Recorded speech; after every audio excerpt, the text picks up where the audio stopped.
wait for a few people to join. Now this is my DBZ Madden 18 NFL simulation. All right, Larry, it's one of the new jewels of the NFL, no doubt, as you get a look inside U.S. Bank Stadium here in Minneapolis. Still really like the intro presentation for this. Decked out in purple, and they were in full roar as their guys burst out of the locker room. We're ready for football, folks, as the Vikings get set to do battle with the Detroit Lions. Hi again, everyone. I'm Brandon Gaudin. Welcome to the NFL on EA Sports. With me, as always, Charles Davis. And Let me Charles, edit like the YouTube things on this real quick. And in today's football, they're still valuable, not just as runners, but guys who can catch the ball as well. It's really the number of touches that determines things these days. Now, unfortunately, unlike real life, you don't have 10 minutes of people bitching about the people kneeling for the game in Madden. I'm assuming they'll be in the next patch, though. EA does focus on giving us the best realistic performance we can possibly get.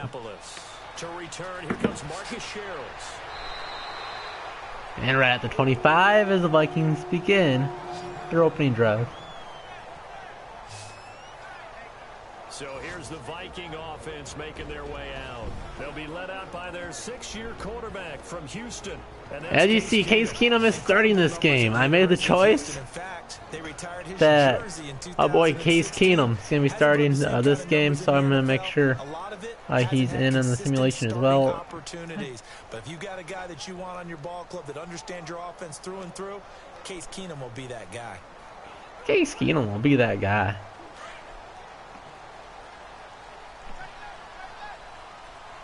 I can start out in a 3 wide receiver set.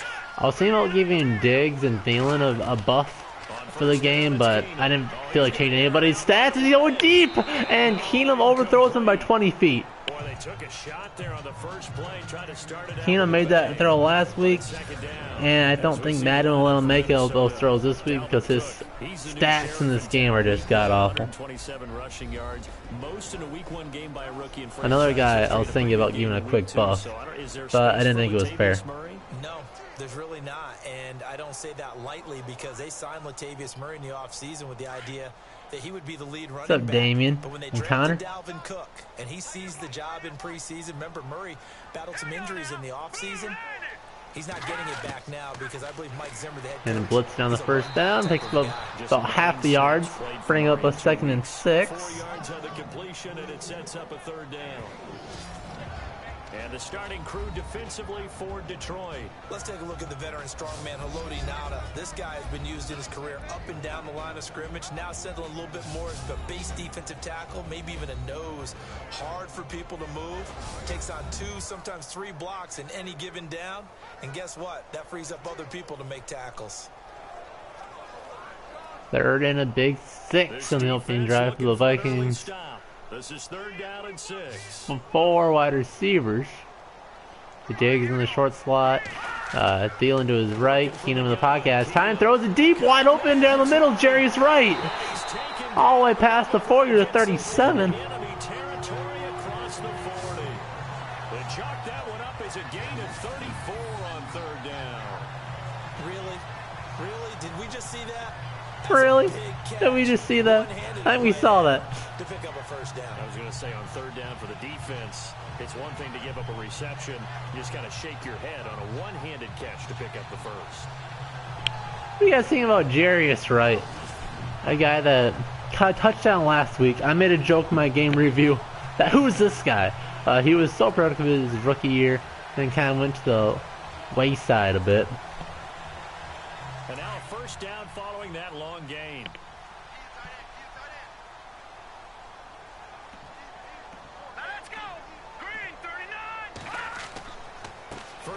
And Cook down the middle has some room. He picks up 10, 11, maybe 12 yards. 11 more yards that go around, a 1st down as well.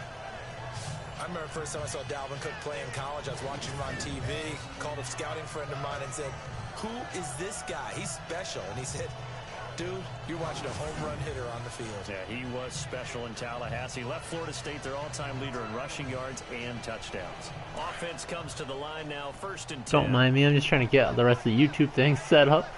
Because I can't do it until it's live, which is the most annoying thing. But 2 wide receivers look like they're going to run the ball again, and they do, and the Lions are ready for it, stopping me on the line for a -2 yards. As he's going to be stopped behind the line of scrimmage. Calling a loss of 2 on the play. And it'll be 2nd and 12. Every year I go to the combine and marvel at the speeds that linebackers are running nowadays. They run like DBs. And let's face it, they know how to finish plays too. Eyes up, head up, run right through.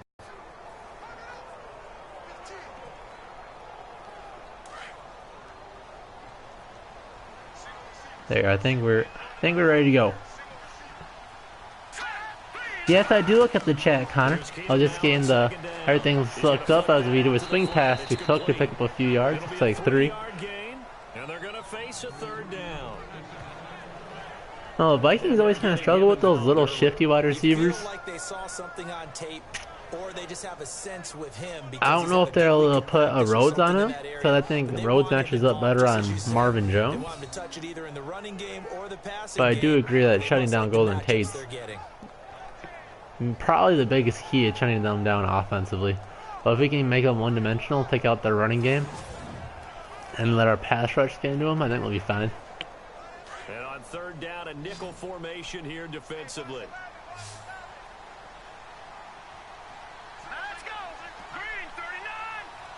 And the shotgun is Keenum, and play action on and throws a deep Thielen diving catch within the 5.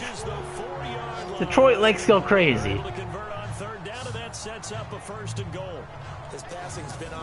Look at that, throws it right over the top, a diving catch by Thielen. I'll take that as a little realistic. Is that a big play Slay too? I was going to ask you about that. Field shrinks, has to be sharper, but it's been a good opening drive so far. Now they just want a deep ball on big play Slay sets us up at the 4. Walks to the line for play number 7 of the drive. My boy Bryce the Brothelsson in the chat. Unfortunately, not spamming the kill yourself meech like I would expect, as Keenum gets destroyed behind the line. And before we get too far into this, I'd like to mention that I did account for a few injuries. As you see, obviously, I have Bradford injured, so we have Keenum in the game. For the Lions, according to the injury report, that wasn't Slay, was that Diggs or whoever the hell the other cornerbacks are. I didn't think the corners had any. I didn't think the Lions had any other corner except for my boy Darius Slay. As a 2nd goal from the 8. So for the Lions, Ziggy Ansah did not practice, and also TJ Lang, as CJ Ham gets within the 3-yard line to the 2. So I have the starting right guard for the Lions is out, and I have Ziggy Ansah, who always seems to get like 2 or 3 sacks versus the Vikings. So that's probably the biggest injury, except for, of course, your starting quarterback. This opening drive has taken them to the 2, but now they come up. 3rd and goal from the 2. Do we run here? Looks like we are in a running formation. Diggs in the slot to the left, Thielen wide. 2 wide receivers on the field. Flip to Cook and stop behind the line. The Vikings will pick the field goal. Back to the 4-yard line. A loss of a yard, and it brings up 4. You think Ansah will play? Has he been hurt all year? I have no idea. I was just looking at the injury report, so he didn't play in practice, so that probably means he's dead, got decapitated. Your boy Dominican Soup came and stomped all over him. To beat the Vikings. On now is Kai Forbath to try the field goal. From the right hash, and this one just a chip. And if Morgan is watching, that is your favorite YouTuber, Bryce the Beast. If you want to spam any 3-letter words you feel like, as the Vikings the first lead of the day, as King Kai Forbath kicks it between the uprights for the 3-point lead. And that field goal caps an 11-play drive. It's a lot of offense to run to only get 3 points, but they'll take them. Anytime you can put anything on the board, you run to your sideline somewhat happy.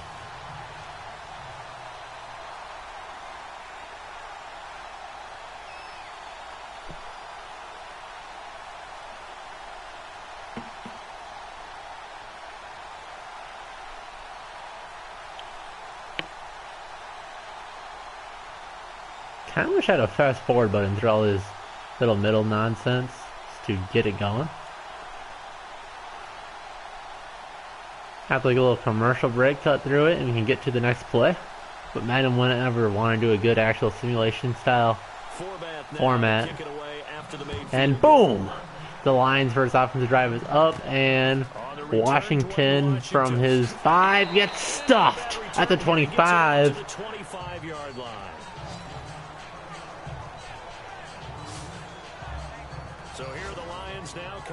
And if any of you guys are Twins fans at all, I'd like to get heads up on that score. I can get it on my laptop as well. But the magic number's down to 1, which means Twins win, and I believe the Angels. Down 16 for Matthew Stafford. 8 game-winning drives in the fourth quarter overtime, the most by a quarterback in a single season in the Super Bowl era. In fact, one Detroit newspaper put the odds of all those comebacks occurring at 8.65. What I was saying to my controller disconnected. If the Vikings, if the Twins win, and I believe the Angels lose, we're in the playoffs. And now movement here right away. Maybe a sign of things to come with this. And the Lions start off garbage with the false start. Bryce DeVe's magical prediction starting off. It's true as ever. 1st and 15 for the Lions.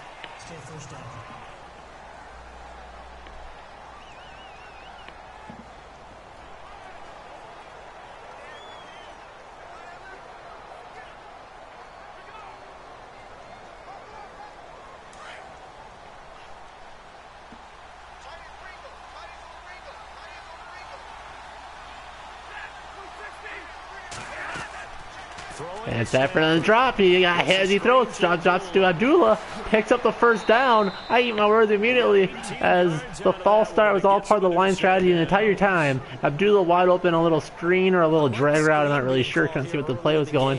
But nevertheless, halfback flip screen right. The Vikings are getting trolled by Michigan's finest, Ryan, as they pick up the first down. 1st and 15 picks up a new set of downs. They want to run the screen 10 to 12 times in a game.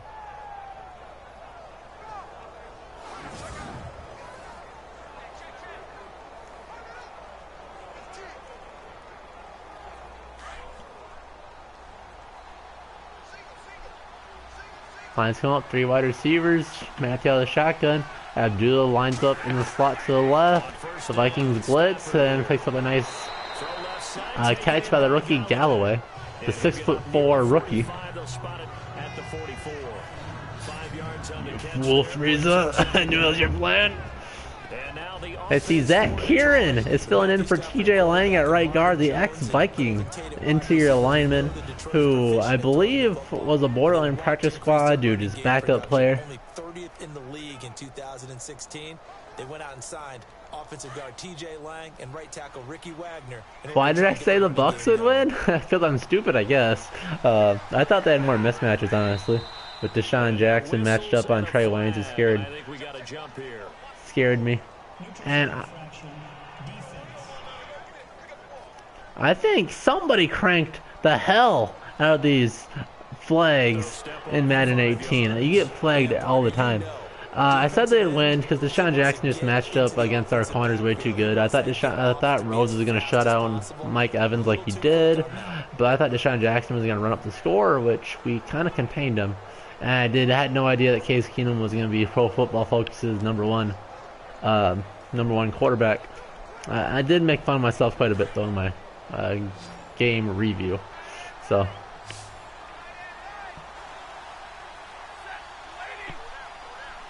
And the I formation Stafford looks like they're going to run up the middle. And it's off play action. And he has all day in the pocket. No Vikings ain't even close. Finally goes deep and into a horde of Vikings.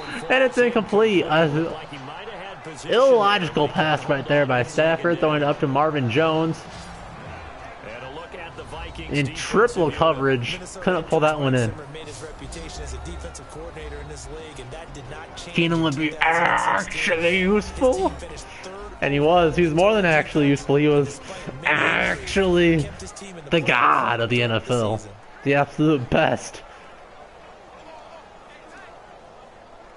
Tom Brady hopes he can hold on to Case Keenum's jockstrap, is what we saw Sunday afternoon. Joe Montana practices throwing motion, looking at film of Case Keenum as he throws in the flat as he had a bounds, and no, he got 2 feet in bounds on the first look. Unless Zimmer wants to drop that red challenge flag and brings up a 3rd and short. It was designed for him specifically, but they got through the progressions and got the ball to him. So second catch on the drive. He may not be a primary guy, but they definitely want him involved, don't they? Isn't Jones like your tallest receiver now? Well, except for Galloway. Well, Tate's like 5'10". But Tate's more of like an underneath guy. He can get the top off and on again. The Vikings blitz 4. I think he has all day. Picks up the short throw. Dropped. Abdullah usually only drops the pass when he's running. Does a little change up. Drops it before he even gets it. 4th down. Breaks up a punt for the Lions. No, Hunter's getting pressures. I don't think he hasn't gotten sacks, that's for sure, right? Nothing to disagree on there. Daniil Hunter just is getting pressures, and it's showing because Everson Griffin's getting sacked. It looks like opposing offenses are really scared of Hunter as the Lions are going on 4th down, out the shotgun, underneath slants. He didn't throw in the first window. He is all day in the pocket throw and gets sacked on 4th down. Turnover. Linville Joseph. Nice between the center and guard, and gets a sack on a 4th down. Brings up a turnover on downs. It was too far for a field goal try. You don't really gain a whole lot out of a punt, so I don't think you have much of a problem with it. No, I guess I should have looked up the fact that Keenum was so good against the Bucs, but I never take too much of that into account because I just feel like that just happens to be random. But I guess he just has their number, and the Vikings are at home, so maybe I should have given the Vikings more of a home field advantage there, which means if we're just go 8-0 at home, if we just get 2 or 3 wins on the road, we're in the playoffs. So I think we'll take that. I know Jones is quick. He's kind of like I know he was like their new guy. I believe they got him from like the Bengals or some shit. He was supposed to be like the straight up Megatron replacement, as far as I know. Could have. Now can they carry that over?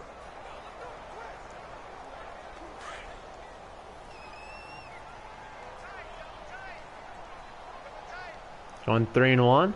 I think all of the Vikings being the Lions, this field will be at home as they pitch to Cook as he gets stuffed behind the line. Nothing out. 5 rushes for -1 yards. A little bit different from what we saw last week. One thing rookies need to learn at this level, and quick. Make a cut, be decisive, and go. Because in college, you could dance around and wait for a hole to open because you're probably a better athlete than most of the guys on the field. I just don't like that play. If I'm playing, I always do outside runs to the wide side of the field just so I have more time to keep running the outside. Because when defensively, you can use that outside boundary as kind of an extra defender. As Keenum makes the deep drop, throws it deep, and it's 2 double, triple coverage drop of the Lions. Deep to Laquan Treadwell into a horde of triple line coverage. I did not see what Evan said about Rhodes. What did he say? From what I could tell, they're being actually respectful to each other after the game, but as far as I know, I don't know. I know that they did the mic on Xavier Rhodes, and they didn't show any of those conversations on the Vikings media page.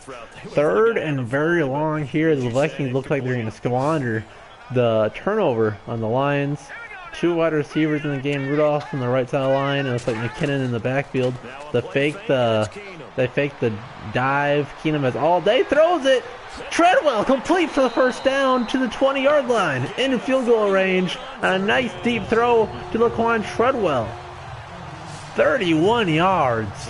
Vikings fans would love to see more of Laquan Treadwell involved. The team's trying to get rid of Stephon Diggs and the deep ball of Thielen.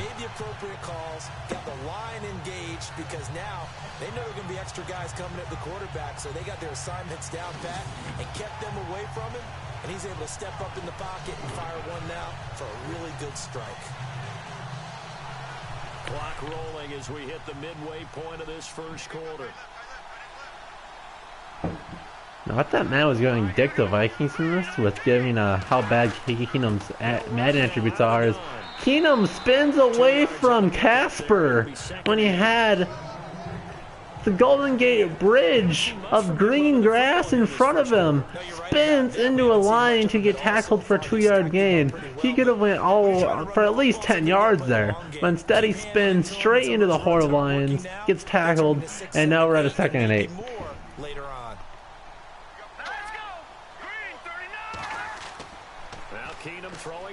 Are you saying getting 15 yards in one catch is a success? I guess. I mean, that's a lot more than what he had all year. But hopefully Treadwell can get you involved versus the Lions. Not something they usually go over in practice very often. 3rd and 6 here. The Vikings want to pick this up. We don't want to get another field goal. The Vikings on 3rd Maybe in the red zone, real life situation scenario, you're looking at Kyle Rudolph, Stephon Diggs here. As everybody goes out and tipped the line, almost intercepted. The only guy that reacted to that tip ball was the Lions linebacker. I believe that's yeah, it's Whitehead. Brings up a 4th down and another Kai Forbath field goal. They want to contest each and every pass. Great contest on 3rd down to bring up 4th. So out comes a field goal team now for the 2nd time here today. From the left hash, this from 34. And the snap good. Bradford holds, almost blocked, but he got it off. It is good. And that'll make it 6-0 here in the 1st. So that scores now on their first. No, I know I'm not PA, but how's my announcing so far? The kind of scores they were hoping for. Better than Joe Buck? Better than Joe Buck's the only real goal I'm going for. Not sure if that's high standards whatsoever. Give my Chris Collinsworth. Oh, here's a guy that just kicked a field goal. Kai Forbath.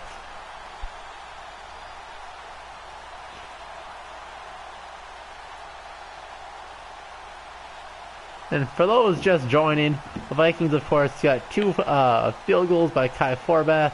Their passing game's been really good. They haven't ran the ball well at all so far. Their defense stopped the Lions once on a drive. They're going for it on a 4th and 3 near midfield. They got the turnover on downs, and then they continued to move the ball within about the 10-yard line, and then kick the field goal.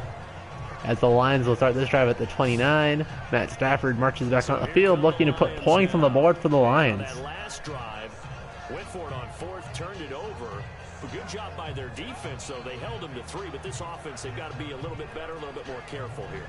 And sometimes when you see these calls on 4th down, when they decide to I don't know who I should be scared the most about for the Lions.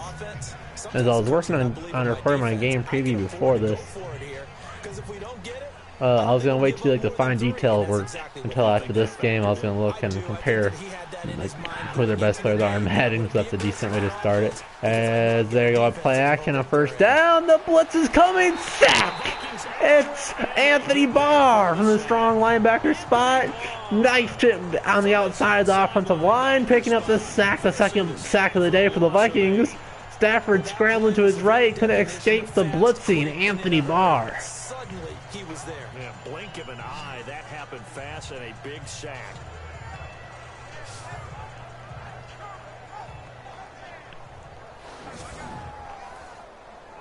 Second and very long. And as far as Madden goes, if you're a Vikings fan and you want to play with the Vikings, always shift Anthony Barr to the right outside linebacker. I don't know why Madden insists that he's a left. That's not how it's worded in the NFL. As Stafford's on the shotgun, 3 wide receivers on the field. Looks like Abdullah to his right. Throws a quick pass, incomplete. Brings up a 3rd and very long.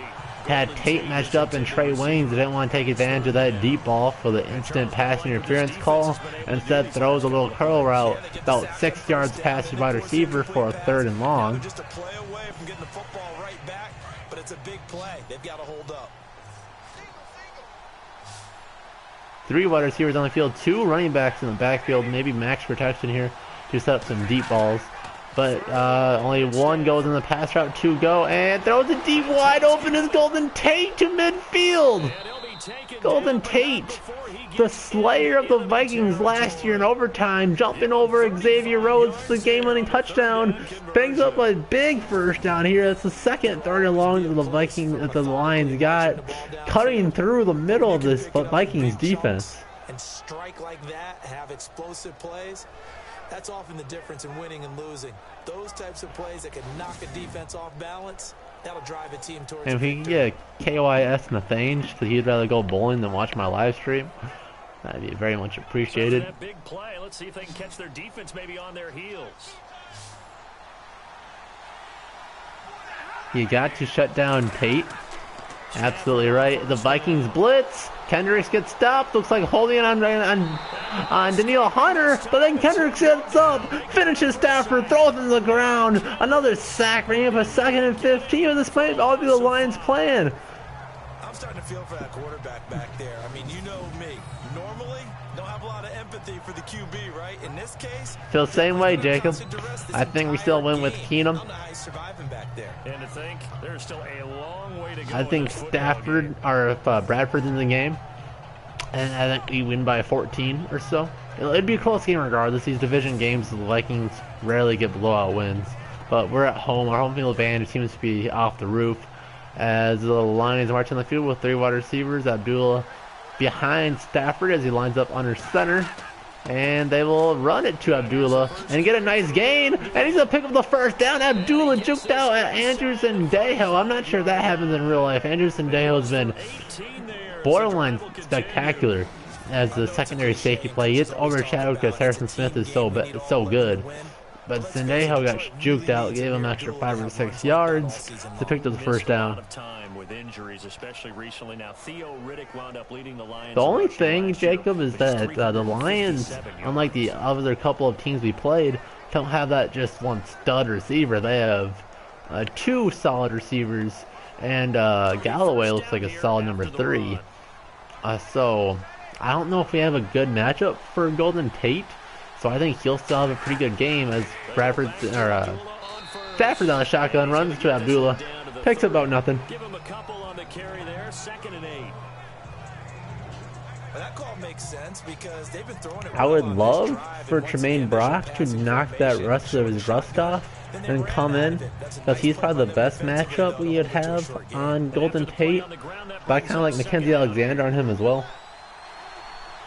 And then just let Xavier Rhodes shut down Marvin Jones. I don't know how much I want Rhodes on a shorter corner. He's better against some more taller physical ones. As they pick up just enough for the first down, there's Marvin Jones. But we talked about him, his first catch of the day for 9 yards. That was a nicely run slant route, and what the receiver's trying to do is make the defender. Yeah, like they might just let him take their field, or Zimmer might put Rhodes on Marvin Jones.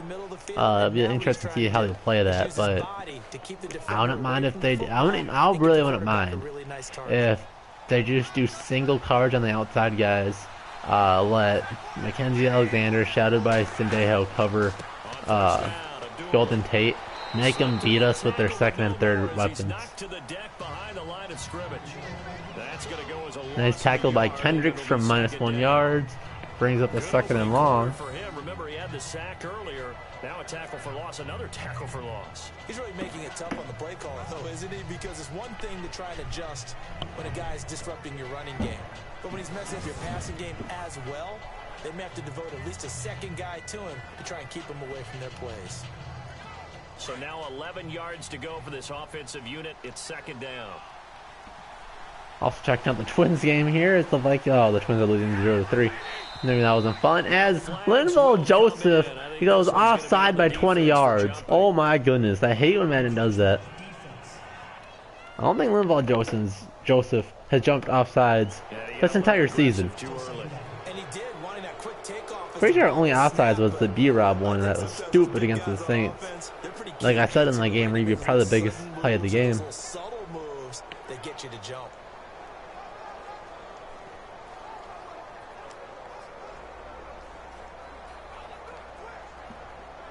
In the red zone this time. Well, it's not really a pointless game. It's like, you know, the Twins are trying to get that playoff berth. And they're running to the outside, zone to the left, and tackled by Trey Waynes after a minus gain of 3 yards. Bringing up a 3rd and medium. Well, so many times we look at a short run and we praise the offense for trying to set the tempo the Twins establish things, but the defensive guys, hey, they just won the what's the bigger surprise, the Twins being a playoff team, or the fact that Case Keenum looked like an MVP last week? Stafford play action, and the Vikings get pressure, and they throws it end zone. Dropped by Marvin Jones in the back of the end zone. Coverage by Trey Waynes. I don't think so. I think their magic number is down to 1. Last time I checked, that's what the Vikings or the Twins said yesterday. So the magic number at 1 means they need a win and they need an Angels loss. If they win a game, it's down to a half a game. I think that's how it works. Matt Prater on for the Lion field goal try. I can't believe Prater in Madden's only like 85 too. I thought he's on. And they do a fake to Prater. They go on the 4th down again, and they get tackled. Not even close. What was the Lions thinking there? Caldwell. Balls of steel as it backfires, and Prater gets tackled far behind the line. The Vikings will take over on the 2nd, 4th down of the day. That didn't fool anybody. The 2 owners sitting up in their boxes. One is saying, "Boys, my team well prepared," and the other one's like, "I gotta talk to my coaches." Maybe PA only knows football. That's okay with me. Yeah, and they're not going to play this conservative, I don't think. They had the field goal last time, and they're up, but they're looking to put a drive in the end zone. Oh, I agree with you totally. Vikings will start at the 18 after the fake punt by the Lions. Not awful field position here. A nice long drive here would be really good. See that defensive break, get more points on the board, rest the haters. As we line up with 4 wide receivers, Dalvin Cook to Keenum's left out of the shotgun, and maybe a false start by Nick Easton. Nope, let's see on the Lions.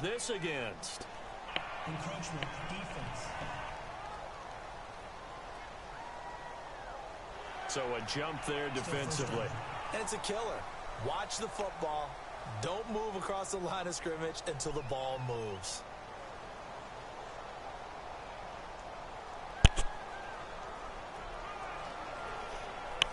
No, they really aren't.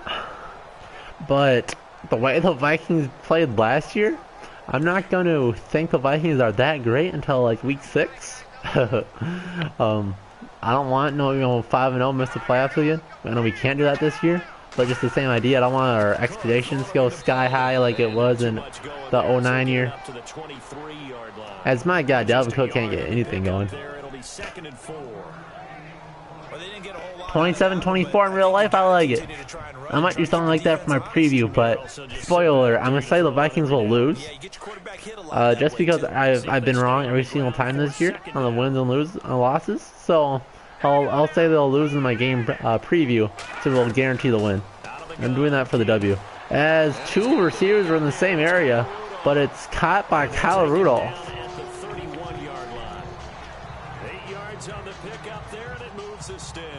Our offense is light years better. Like it's all on the backs of our offensive line. If they stay healthy, there's no reason why we shouldn't get 11, 12 wins in the year and get at least 1 or 2 wins in the playoffs. And my bold predictions, I had the Vikings in the Super Bowl. And I didn't say that just to be, oh, I'm a stupid Vikings fan that thinks they'll be the best. I think this is a really solid team overall. A lot of good talent. It's all about how good the offensive line plays. If they play well, and if Dalvin Cook can get past the first tackler, I think our team will go places. Because our defense is the best in the league. You can make a case for a few others, sure. But Stephon Diggs looking like a top 5 receiver. Thielen not too far behind him. We haven't seen anything out of our 3 or 4 receivers. That's because Thielen and Diggs are open all the time, so why throw to Thielen or Jerry Strite? Kyle Rudolph is like a top 10 tight end and hasn't even getting targeted, to show you how good those other 2 wide receivers are. Dalvin Cook. Kareem Hunt is kind of stealing the show as far as rookies, but I think Dalvin Cook's the easy #2 Rookie of the Year candidate. We're looking at our offensive line, all playing so much better. Nick Easton, if rookies could get Rookie of the Year, I think he'd be in the mix. Or if rookies can get Rookie of the Year, if an offensive lineman could get Rookie of the Year, I think he'd be in the mix. Riley Reese been solid, much better than what Matt Khalil gave us over the last couple of years. Ramirez is kind of off and on, but had a good week last week.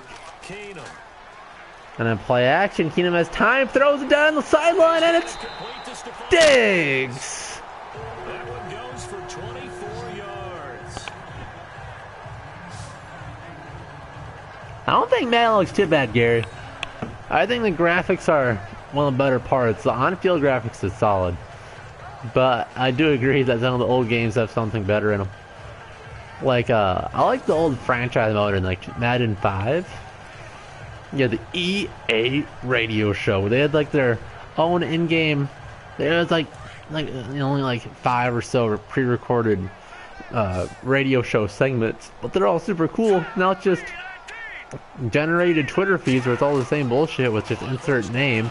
Keenum scrambling to his right, throws it back across his body to Laquan Treadwell with his second nice catch of the day. Case Keenum still playing like the MVP candidate we all knew he could be. One thing I can say pretty safely, that route is not called if you don't have a guy who can throw the ball and put some mustard on it. Because if you're going to lollipop it in the middle of the field, bad things usually happen. Well, it could always be like 40 different plays. Like, I don't know how many plays offensives bring a week to week anyways. It's usually like a base. Like, you probably have your bread and butter, like 30, 50 plays or whatever. And then you have your 20 plays that you'll use a lot against that specific team. Because you'd think that works and it's in your game plan. As the Vikings do power to the right, Cook makes a man miss, and Dalvin Cook is gone! Touchdown! 29 yards to the house! Dalvin Cook! Touchdown! Minnesota. A great play there. 29 yards. That's what we want to see of Dalvin Cook. That was just power to the right side, got the guys blocking in front of him, made the first guy miss, and he was gone. Dalvin Cook to the house, making the first guy miss is all you need to do. And then you have to have a good guy carrying the ball too, right? Oh, without a doubt, you need that difference maker lugging the rock.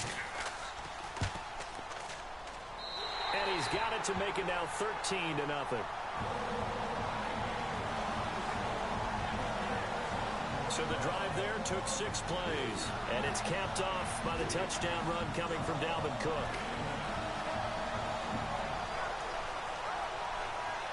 For me, it's kind of the flip of the coin, but I think the Vikings will probably play it safe with Bradford. So I think 50-50 is a bit of a stretch, but maybe 60-40 on the side of Case Keenum starting. Because when he got back from his knee specialist, it came back negative once again. Everything's been negative as far as anything serious, so I think everything's pointing to Keenum should be starting. But nothing serious with Bradford. Forbath out to kick this one away. I hope so. I also want to be able to beat the Bears twice this year. I don't want no Soldier Field curse. That's so stupid. Up to the 28-yard line.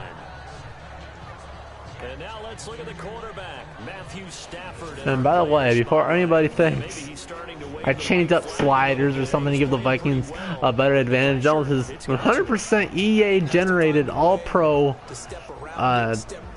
playing. I left the players' ratings the exact same as what they were on whatever the new current most recent update is. That's not the way that they want to finish a ball game with their quarterback on the ground so much. He'd like to stay upright. When he's been upright, he's been pretty good.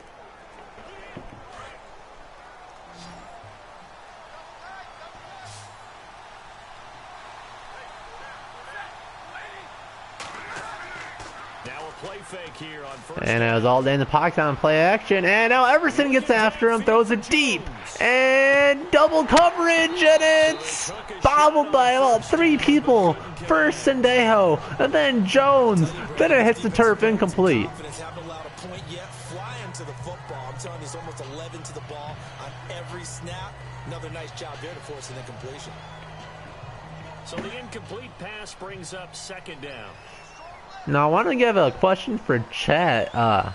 If Sam stays injured longer than Teddy, in other words, if Teddy gets healthy before Sam, is there any chance that we re-sign Bradford for next year or an extension at all? They did to get him into a manageable third down because they had incompletion on first down, so they were behind the sticks. But that question brings up a 3rd and 5 for the Lions. The Lions on third down. 3 receivers on the field, 2 split backs in the backfield. And Everson on the rush and throws is complete to Golden Tate. You're looking at a lot of that this upcoming Sunday. Golden Tate with these quick little passes. He's already at 44 yards. We aren't even at halftime. And Brandon, from our time in college football, where receivers weren't running the traditional NFL route tree, one thing they did learn. See, it's going to be such a hard choice regardless of what the Vikings do for their quarterback situation. I mean, the obvious answer is, of course, just sign Case Keenum to an 8-year contract extension. Let him start the remainder of the year, because we know he's the best quarterback in the history of the game. But in other situations, as the Lions try to trap the Vikings, doesn't work, only gets up 2 yards. But yeah, if I agree, if Sam's only looking like that game manager, then Teddy is probably the better option. But we don't even know how good Teddy will be health-wise past this. Even if he comes back healthy, we don't know what his re-injury risk is.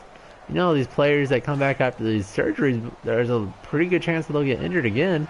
I think Brady's the only real exception, that after his, I think he tore his ACL the year that Matt Castle played the whole game for that was 2008, as Abdullah runs away from the Vikings. Abdullah is gone. Touchdown Lions.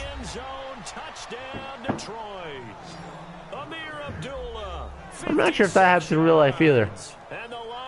I mean, holy cow, Abdullah just phased through the ref. But I don't think the Vikings are giving up no big runs to freaking Abdullah. And how is he running away from Trey Waynes? That's stupid. I don't see that happening at all. And Sendejo gets juked once again, falls on his butt as Abdullah was gone. Now Matt Prater for the point after. So you think? And that'll make it 13. So is this like the safest scenario for you, Jacob?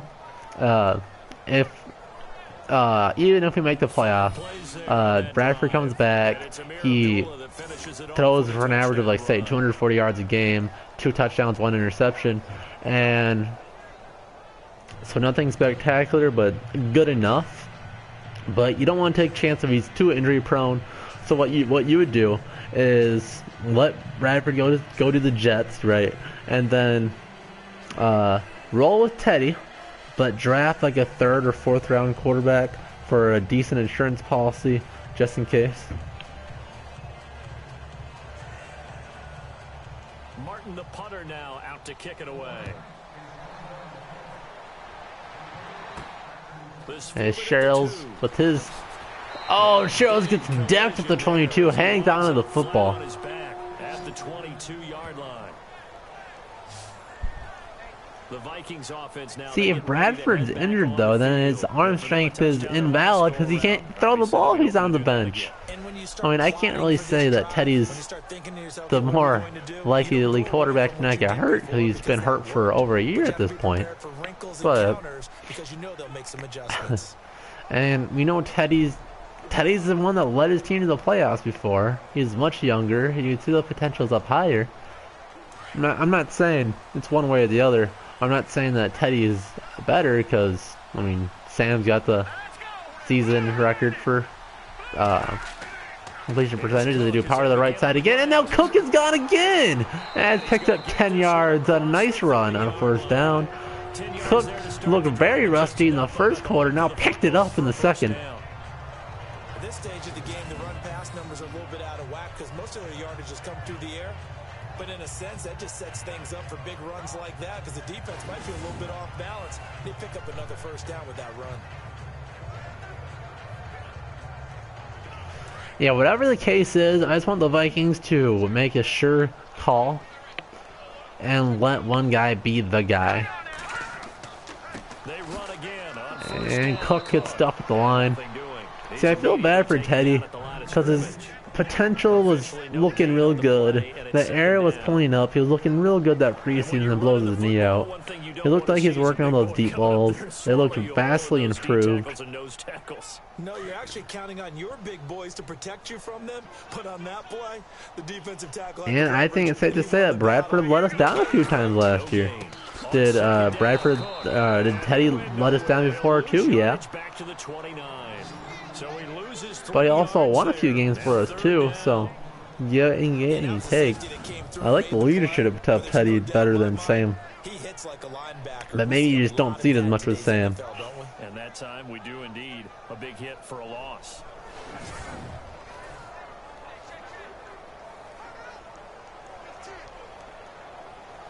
The Vikings on third down. They've converted. You think both are the wrong choice, Jacob? Why is that? You think they're both not quite good enough or what?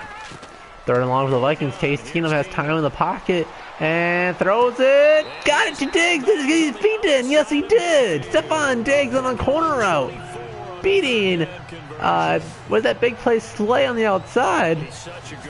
Case Keenum already at 173 yards, torching this Detroit Lions defense.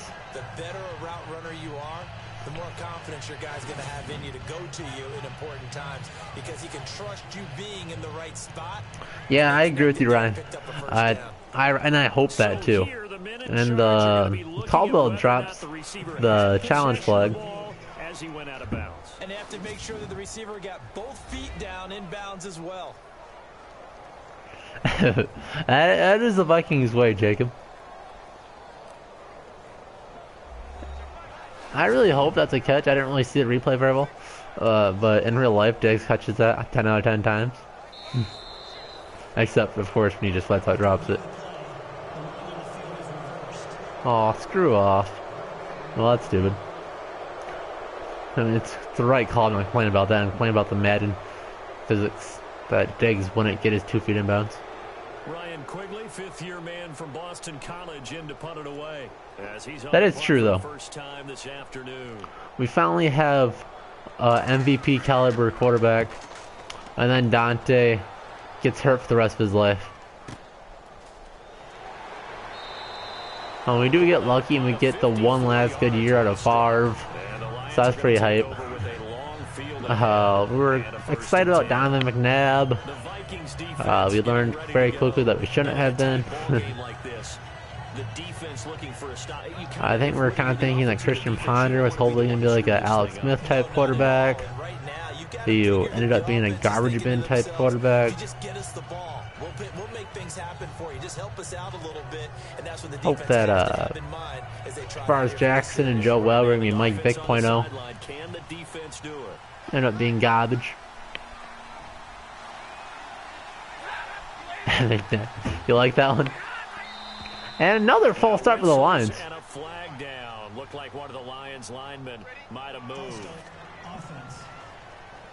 No, I'm curious about what would have happened if the Vikings would have taken their time with Josh Freeman, got his head on straight, got a good offensive game plan around him, not let him get blown out. Was it, I know the Monday night game was against the Giants, I believe. If they could have got Josh Freeman's head on straight, because he looked really good his rookie year, then he just fell off. I don't know what really happened. I know it was in his head, but I don't know what like the thing was. Might have just been a full Blair Walsh scenario. As the Vikings blitz off the edge, Bradford still has time. Nobody gets open, throws it at 2 Fells and gets a nice chunk of yards. He'll be out of bounds right around the 20. A good pickup there, 8 yards on the first down completion. When you're playing a quarterback with some experience and some moxie, well, that being said, Jacob, he did get the richest rookie contract in the history of the game. I don't know how much of those contracts are just their manager or whatever, trying to juice up the contract as much as possible so they get a better cut. As in rhythm, throws it, dropped by Ebron. You know what's wild out of this mind? Ebron, the dropsy of the dropsiest tight ends of the Lions. He's like an 86 overall. To put that in perspective, Adam Thielen's like an 82. They're saying Ebron is a decent amount better than our very own Adam Thielen. As he just gets it off in time and throws it in the upper deck on the left side of the stadium in the neighborhood of Xavier Rhodes. Frustrating first half here offensively, and then just continued there with that incompletion. Yeah, definitely frustrating for them, but heartening for No, I would hope guys. for that too, Jacob. You'd think anybody, it's just human nature. You just want to chill out for at some point in your life. You're kind of sick of moving. You want to settle your family down. Marcus Sherrill's back deep for Minnesota. And can Sherrill get a nice return here? We have some coverage guys, 3-on-2. Can we get some blocks? Sherrill runs past the one, jukes past the other, and gets a nice little gain to the 37. 18 yards. And it'll be Viking football here as they take I don't remember. I'll look that up real quick for you, Ryan. Heading back out. He's been good. His guys are winning. So far the recipe working here in the Bron. second quarter. He doesn't like to just tote the rock. He wants to carry his team on his back, and that's what he's done throughout this game. Yeah, he's done that. He'll be hoping I know to continue Golden that Tate's trend. always been pretty good against us. I'll check this out. Looking to jam the receivers at the line here. Press coverage look defensively. Looks like the Vikings are going to run up the middle again. No, it's a play action.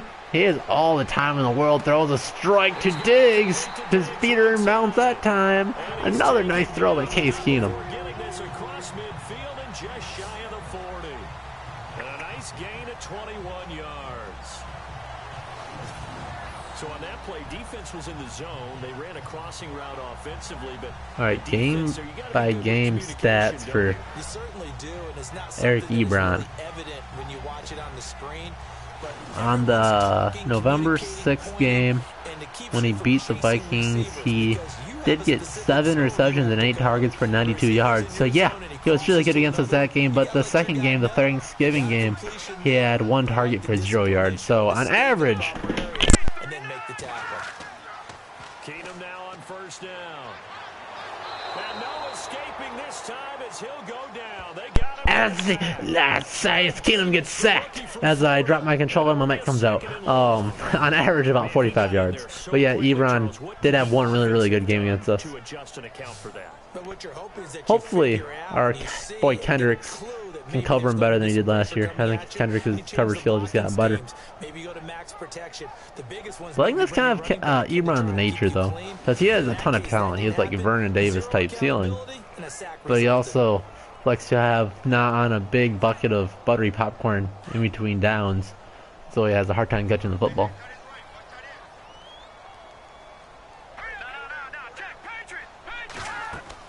They'll run it now out of the gun. And Cook to the outside picks up the sack yardage. Brings it to about a 3rd and 10, 3rd and 11. Trims it to a 3rd and 11 coming up. And that's the kind of run that gets everyone excited on offense. And you know, oftentimes the guys who carry the ball are the ones in the huddle doing the chirping. Right now, I think it's the offensive line telling them, run it again. The best journeyman quarterback, huh? Vikings on 3rd down. They've converted 3 out of 5. 40-year-old Brett Favre? Does that count?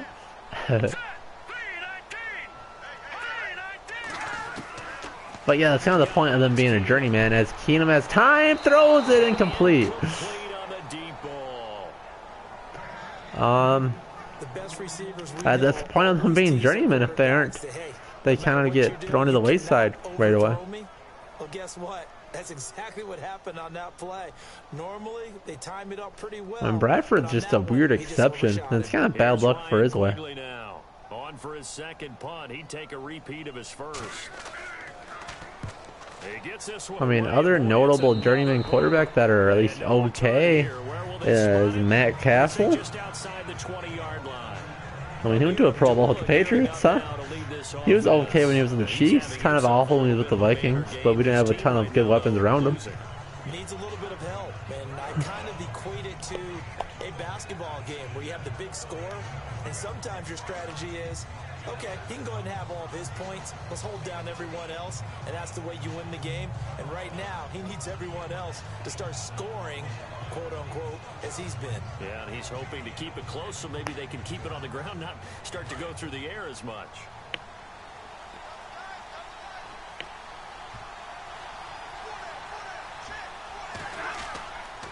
They start the drive with a duel. Yeah, it's about as good you're gonna get. You're gonna get okay with these journeyman quarterbacks, and Bradford is much better than just okay. So, despite what people will say, you can make the point that, well, if he's gonna be hurt for half the time he's playing, even if he puts up good stats when he's playing, I'd much rather the guy that will at least stay healthy.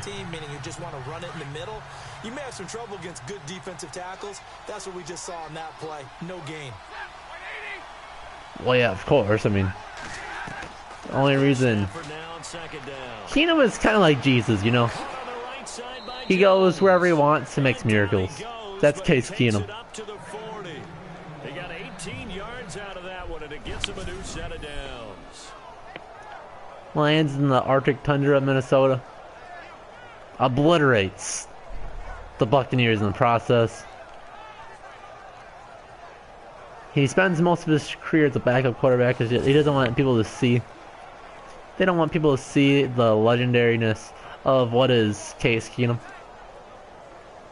That's the second coming of Christ, obviously.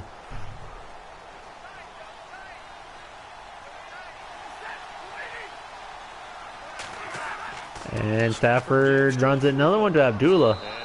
Nice game. Just shy of the 45. Give him 4 yards there. It'll be maybe that should be a strategy, right? If you're Case Keenum, you're like, well, I averaged 300 plus yards versus the Bucks. Can you just trade me to whoever the Bucks are playing, and I'll just win MVP? They won't have no idea who to put it for, because it'll be a one game for 16 teams. But I'll get 16 wins. And whatever 16 times 4 is for touchdowns, I'll do the math quick. 52 touchdowns, 0 interceptions. Yeah, I think I'm your MVP. Big boys down there in the trenches, and a nice play to stop them cold. Nothing there. Yeah, when you talk about big boys, you talk about those defensive tackles, those nose tackles. Everybody knows Case Keenum is much better than Tom Brady. Jacob, I don't know where you got the idea that he wouldn't dominate the Bucks.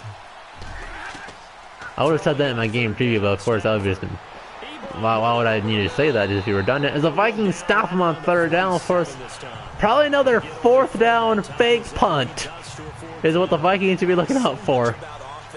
A fourth and short at midfield. Do the Madden controlled EA Lions do a fake punt here. And by the way, Jacob, what's the best time to do this? I was thinking Wednesdays. And I know you had to go to bed early last time, so I was trying to do 7. I got caught up with a few things, so I went about 7:30. He gets us away. It's a good one. Drawing toward the sidelines. You too, Ryan. What's the best time for you guys? I want to do towards the middle of the week, so I can edit and get the highlights up later on. He's had his chances in this game. He just hasn't been able to find any. He's had his chances in this game. You know what? His stat sheet says 0 rushes. I'm a great announcer. They expect every run to be a big one for something to pop. There's no way able to do it again. I don't know. This is Madden. The AI is still not quite there. Oh, it's stupid. Yeah, despite his struggle, still winning here in the second quarter. And if you're a Vikings fan right now and you want to do well in the simulation, you really want to get a score here. As Keenum makes a nice run there, picks up about 5 on first. A nice gain on first down if you're a Vikings fan. As Cook eclipses the 50-yard marker. Staying ahead of the sticks, whatever you want to call it. 7 yards on first down. That fits the bill. I thought Keenum, when we got him, was like a top 10 backup. Like, honestly, like, not many times do you get a backup that's better than, you know, like, one-on-one on touchdown to interception ratio, has a few wins as a starter. Started most of the games last year. I mean, it was for an awful Rams team, but still, as Rudolph has a nice catch on the crossing route, picks up a first down.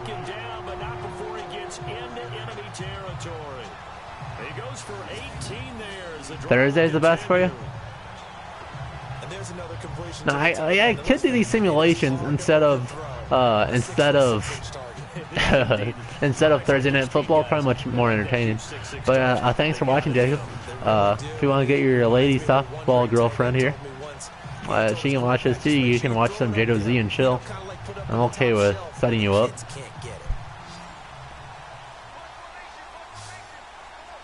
That or Tuesday? I like to wait until long enough so I get an idea on injuries.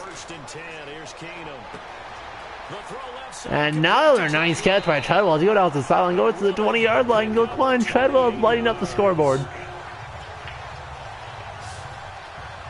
now with that completion, he's north of 200 yards here in the first half. And he's going to break our statistician Marvin, isn't he? Because Marvin right now is just tallying it up. Hope his hand doesn't hurt too much doing this. I really hope we get a game like this at Laquan. At least like 60 yards or so. He just wants to continue to be accurate. He's already at 75. If we get an IRL 60-yard game out of Laquan, I think Vikings fans will be more than happy about that.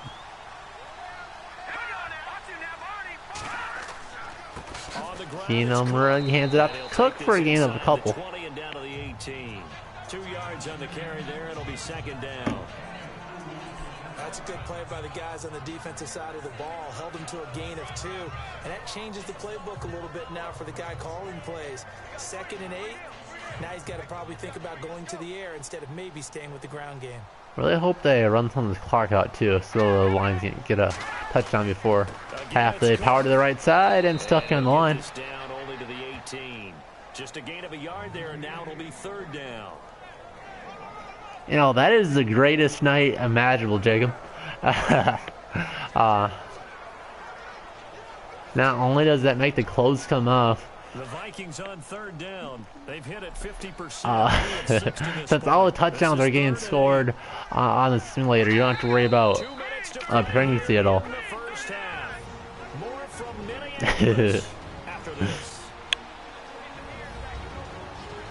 Just kidding, wear protection. Hopefully it's not Matt Khalil brand. In just 2 minutes time, don't forget we'll get you to Orlando for our halftime report. To bring it to you, who else but Larry Ridley? Now that man knows his football. Go get him, Larry.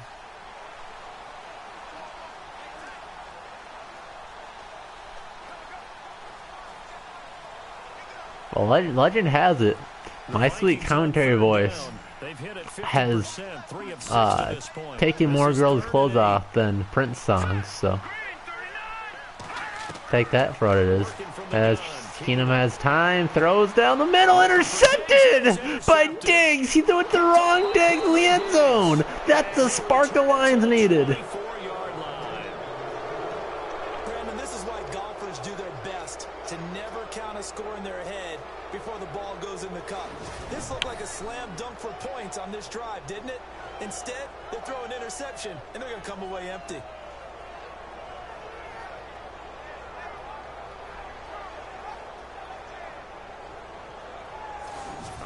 Let's discuss Amir Abdullah. He's been good. Not Stafford, 3 timeouts and a 2-minute drill to go. The Lions down by 6. What you try and do is expand how you get the ball to him a little bit. Get him out in open space, maybe swing the ball to him. What's that they used to call in the West Coast offense, the long handoff? Yeah. No, I think all of our linemen right now are known for run blocking, but you're all right. But it could be the point that our inside runs tire out the defense, which set up that outside runs, and vice versa.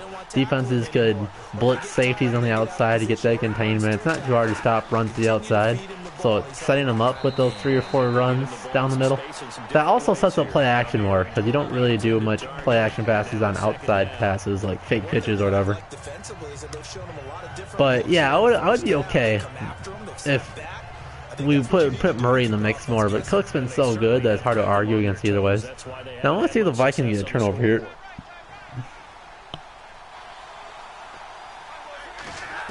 And the Vikings blitz 7.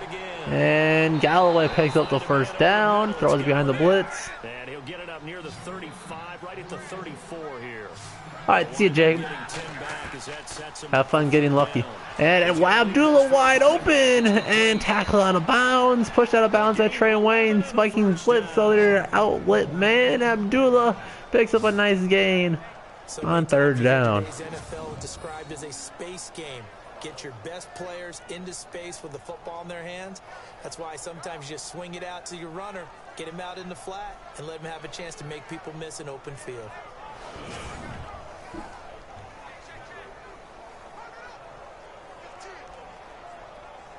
Well, the offense lining up 1st and 10. A minute 30, still all 3 timeouts for the Lions. 4 wide receivers in the field. Out of the pistol formation is Stafford. Ebron on the right side of the line. And he is all day again. Throws it to his check down. It's Ebron. A little check down. Did he get out of bounds? I don't think so. Maybe he did. Ebron's got skills to spare. Maybe he did. Production to equal those, and he needs some good help in order to get that done. Had 61 catches in 2016, battling an ankle. Yeah, the surprise though, just one of those 61 hit pay dirt.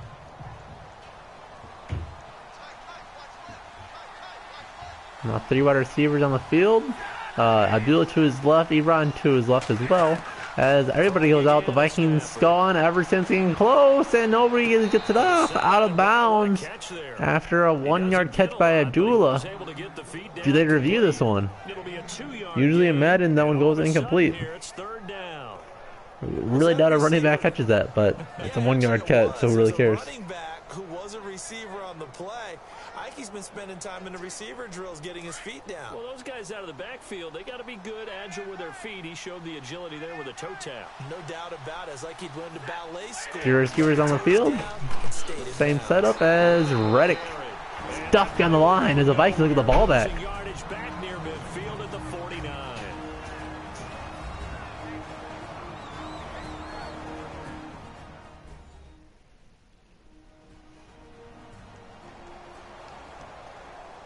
And now following that timeout, the defense back out onto the field. Now Sherrills can get a good return here. I think the Vikings will be aggressive and go for it. Otherwise, IRL Vikings will just run the ball and get us to halftime.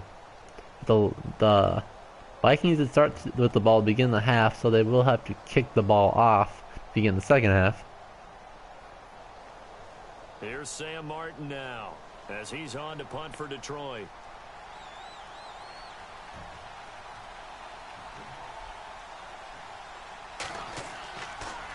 And they almost got it blocked. And that's going to be a beautiful punt. Oh, yeah, I guess the Vikings the ball at the 20.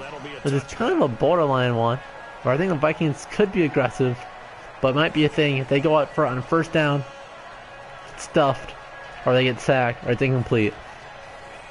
Might just run the ball at that point. Coming off an interception is Case Keenum.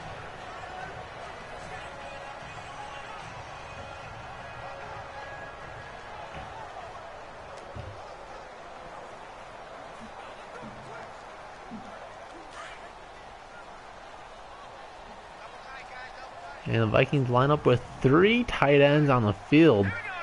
If they can call the timeout, I don't see why they'd run the ball right away. It looks like they're going to play conservative, and they do not. They do crossing routes down the middle with the tight ends, and they throw it the shortest pass of all time. I don't know how that goes behind the line of scrimmage. What kind of a route is that? It's a drag route, which somehow goes backwards. Well, I know it goes against the instincts of the person catching the ball, because all you're ever taught is catch the football, don't drop it. But drop it there. Yeah, in that situation, dropping it would have been better. End up losing yardage, even though they completed the pass. As good as a sack. Yeah, how about that? Although they won't get the same credit. Now, for 3 wide receivers on the field, a much better formation now.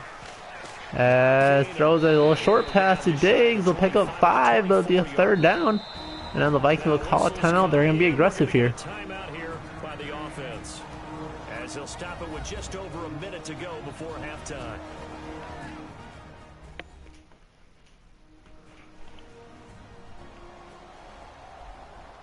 And welcome back, the offensive unit. They took the timeout, and now they get set to line up as we resume action.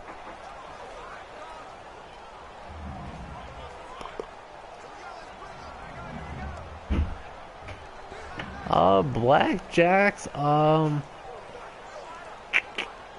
God, I don't remember this. Last week was the first time I did this thing live, so I have a much better memory of this one than last week. But I believe the Vikings won that Steelers game. But I also had a Bradford playing. Throws it deep and overthrows Diggs. So the Vikings have to punt. And the Lions will have all 3 timeouts and a minute to go.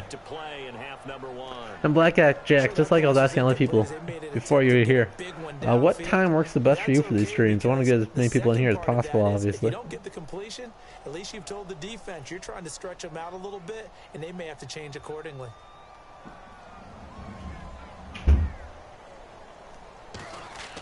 Well, I'd hope you'd be superstitious. Your name is Blackjack. You have a gambling name. And a nice stop there by the Vikings special teams. It's like Newman for some reason on special teams. Yeah, so I believe the Steelers won that game, but I had Keenum, or I had Bradford playing. Because 3 straight drives have ended with him punting the football away. Yeah, so you start pointing fingers at each other a little bit, asking a lot of questions. What are you seeing? What and of course, Madden doesn't take into account the home field advantage. Just whoever's the better team wins.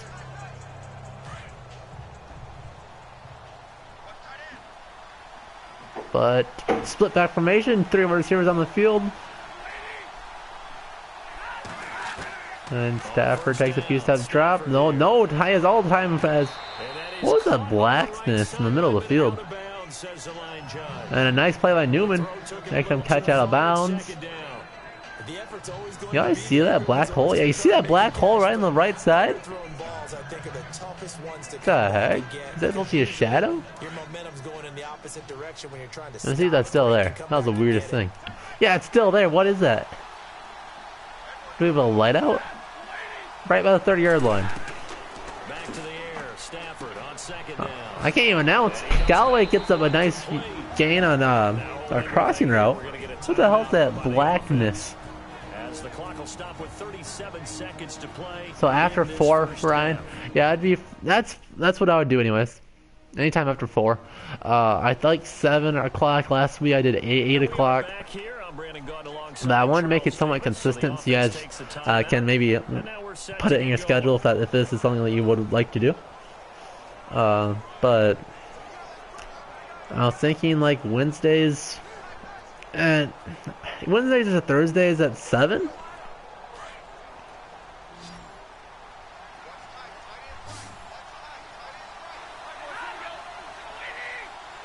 Damien, did you get those numbers from Purple for the Win podcast? I know they had a video that said Dalvin will get 200 yards. I didn't watch it, but I saw the thumbnail, and I don't think I watched. Did I watch it? I don't know. I watched about half his videos, but I saw the title. Oh, well, that's good enough for me. But Blackjacks, I agree with you. Even with Keenum playing, I think we have a good chance, especially at home. Be a closer game, of course, with Keenum than without. But if Keenum plays like he does in the simulation, or like he did last week, I think we win easy. Easy as in like 10, 13 points, but that's pretty good for a divisional game. Medium, 2nd and 5 now.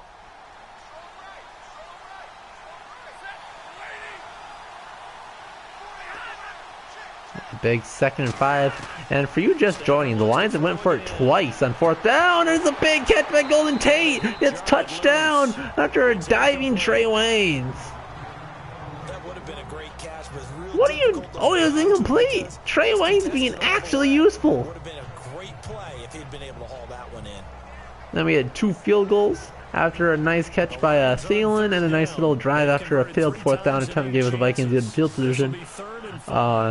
And then we got a touchdown by like a 27-yard run by Dalvin Cook as Stafford throws it wide open as Galloway going to the end zone, and touchdown Lions. They'll get their first lead of the day right at halftime. We have a good ball game here, folks. As the first half is winding down, and the Lions have tied it. If they hit the extra point, they'll have the lead.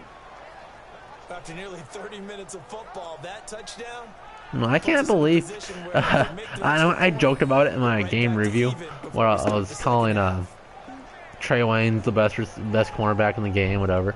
Of course, joking. He was awful throughout last week too. He got lucky on one good throw. He made a good read, made one good play. But otherwise, it was pretty trash throughout. And can the Vikings block the PAT to make it tied at halftime? And they cannot. And he'll bang that one through.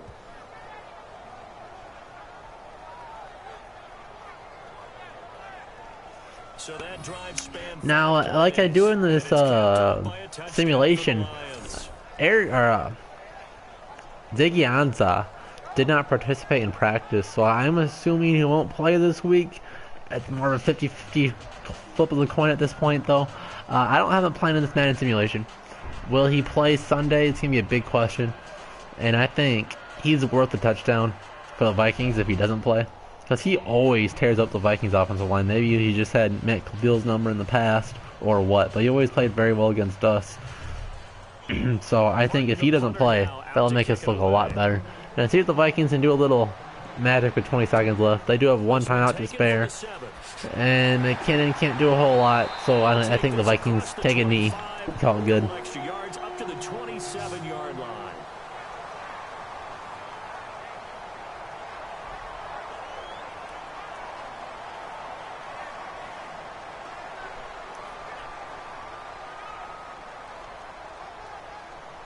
And the weird thing is, I think it's just a Pro Football Focus and how they do their calculations.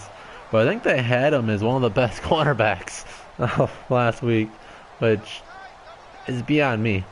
We're in a running formation. Looks like we'll run the ball to the left on a little weak dive and walk them into our locker room. Another tote for the workhorse this afternoon. It's Cook.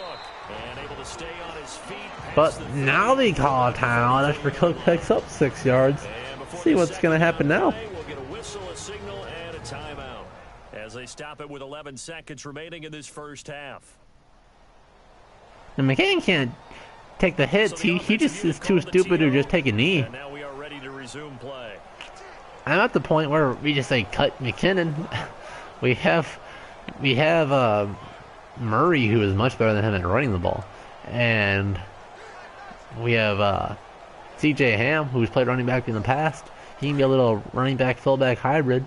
That frees up a spot. We can activate Cooley or Rodney Adams.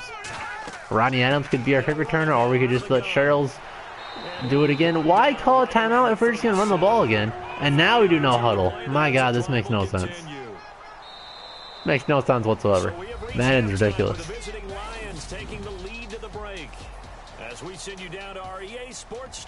Like McKinnon's best thing is he's pretty good at being a receiver out of the backfield. We saw it before where he caught a few passes.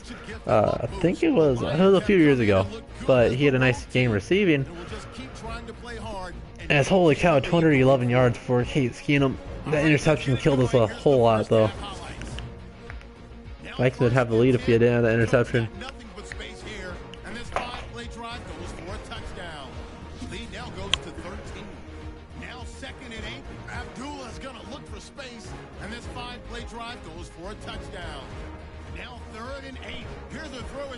But I would like for a kick returner, either we just put Sherrills back there, just tell him take a knee, unless if it's more than 2 or maybe 3 yards at most, just take a knee in the end zone. We'll get the ball 25. Otherwise, he'll get the ball to the 25, 30 yard line, and he'll be just as good, if not better, than Jerick McKinnon. I don't like having multiple guys as specialists, is why I would rather we just have Sherrills do both and not need to have 2. But ideally, either Rodney Adams or what's his face, Cooley can be a good kick returner. We don't have to worry about it, but then they can also be a good wide receiver. But that's probably not going to happen quite as soon as I would like.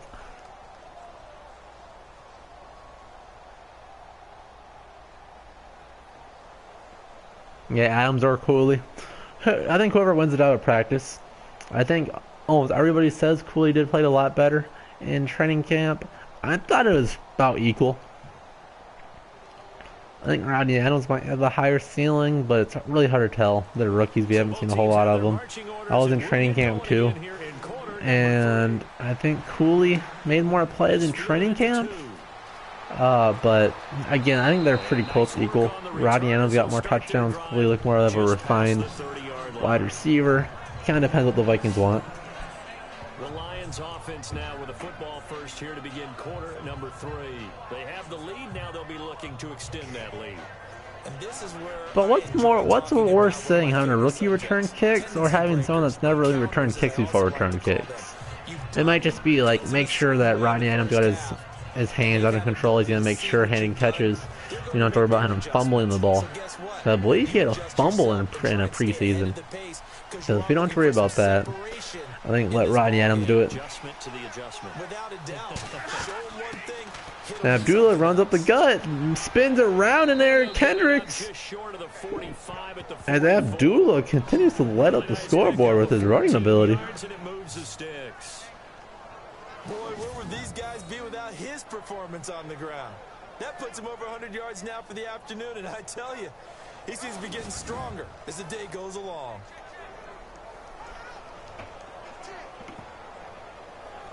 First down and 10 now for the offensive group.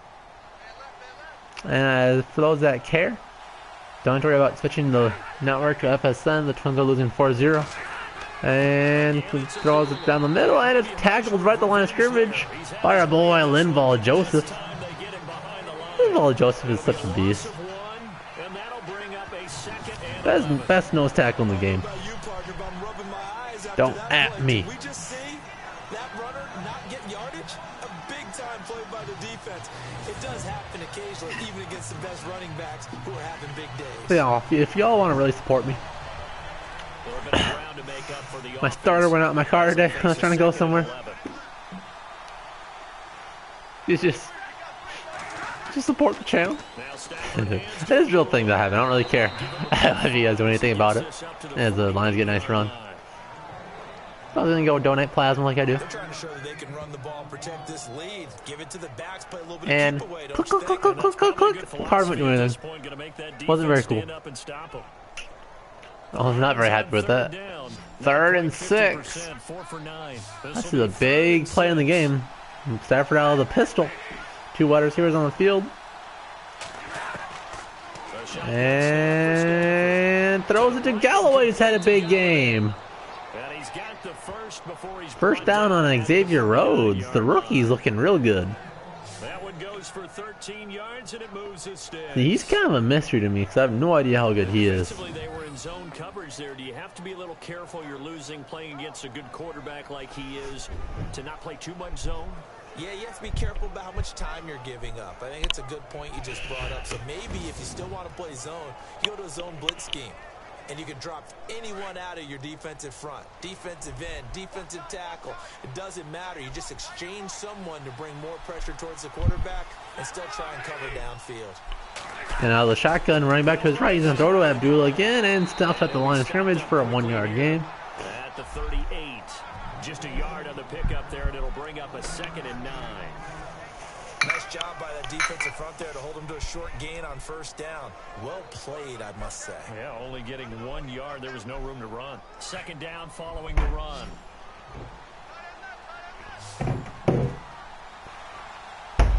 Three wide receivers on the field. All the shotgun and Stafford has throws in complete to Eric Ebron. This is going to be caught. Nice catch by Ebron. Mr. Butterfinger catches that one. There's a completion to the tight end, and I think that we're looking at something out of central casting, frankly. Absolutely. I mean, size, the hands. Speed. I mean, can flat out run. You put that whole package together, you light up the eyes of an offensive coordinator, don't you?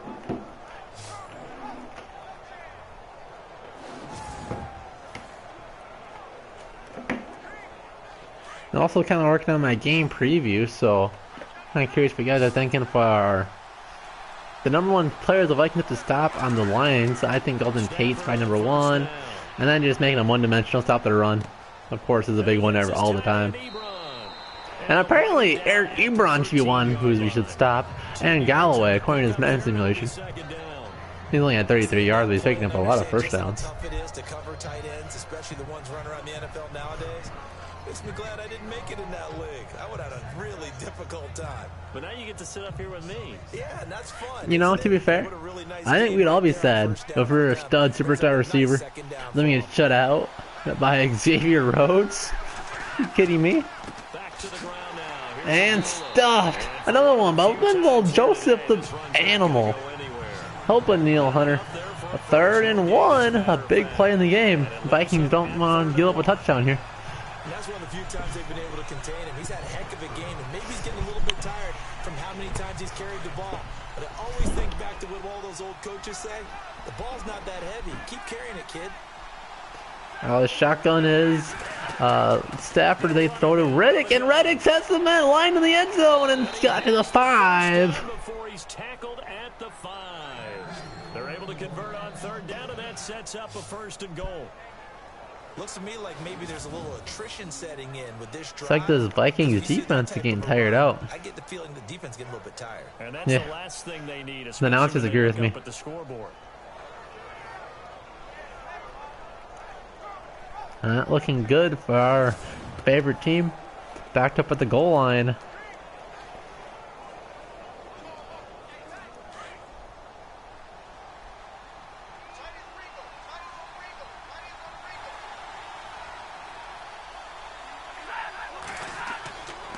And a 5-step drop. The Vikings blitz.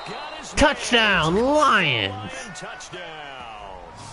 Is that Galloway again? You're going to get plenty of contributors, but that's his 2nd touchdown catch of this game. He's one of the key guys in this one. And you better believe he'll be looking for the hat trick here as this one continues to go. And Trey Waynes. On Trey Waynes, who would have guessed it? Trey Waynes gives up another touchdown.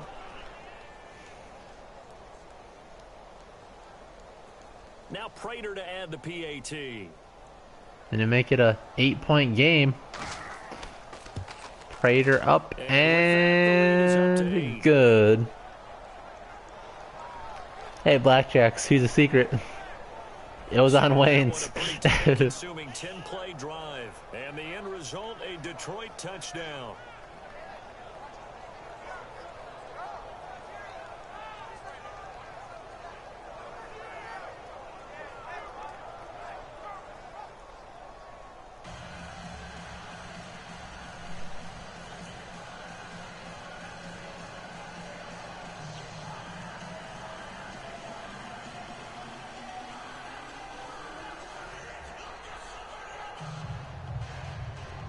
What the hell is this song?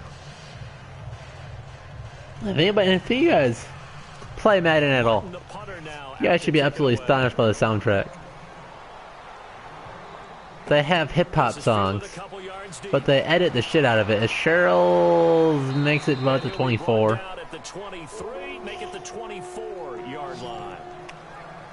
So example, for Logic's Everybody, they censor white privilege. So in the part of the song where he goes, I was born with the white privilege. He goes, I'm born with the privilege. They just take the sound bit out that they think is going to be offensive to this young generation. Other teams just go, okay, these are the sequence of plays we want to run. These things worked well for us. And sometimes they throw in that big chunk play right away. Shocker. And the black ball of death is again in the right side of the field. You can't even see the Vikings tight ends on the right side. Heavy to the right. And they do a dive to the weak side to the left. Keenum shakes the first guy up. Cook is gone. And tackled at the 40. He was loose. To the left side. A dive to the weak side of the line. And Dalvin Cook.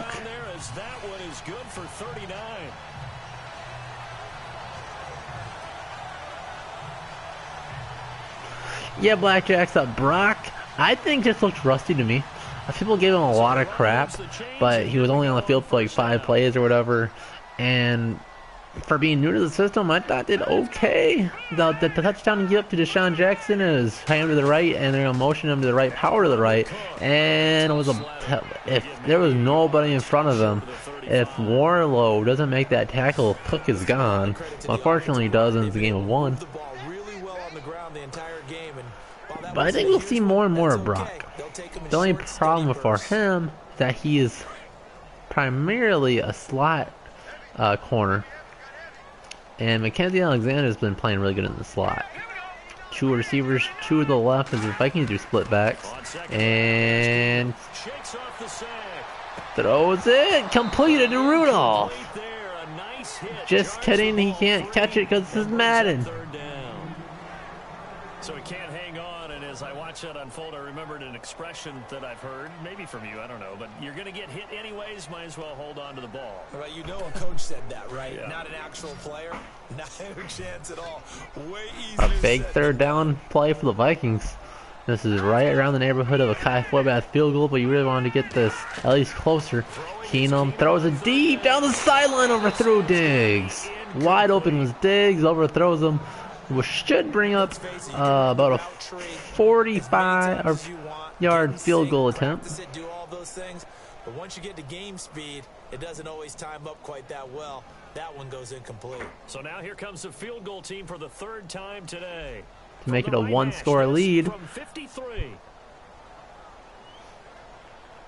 I don't think Kai Forbath has the leg strength in Madden. He does in real life, not even close. Not even close. This is Madden 18 leg strength for kickers. He at least gets the bottom upright in real life. Gets to about 8 yards deep in the end zone and falls short. Kind of pathetic, Madden. Send this clip to Madden to EA. It hits so white in the back of the end zone. Pathetic.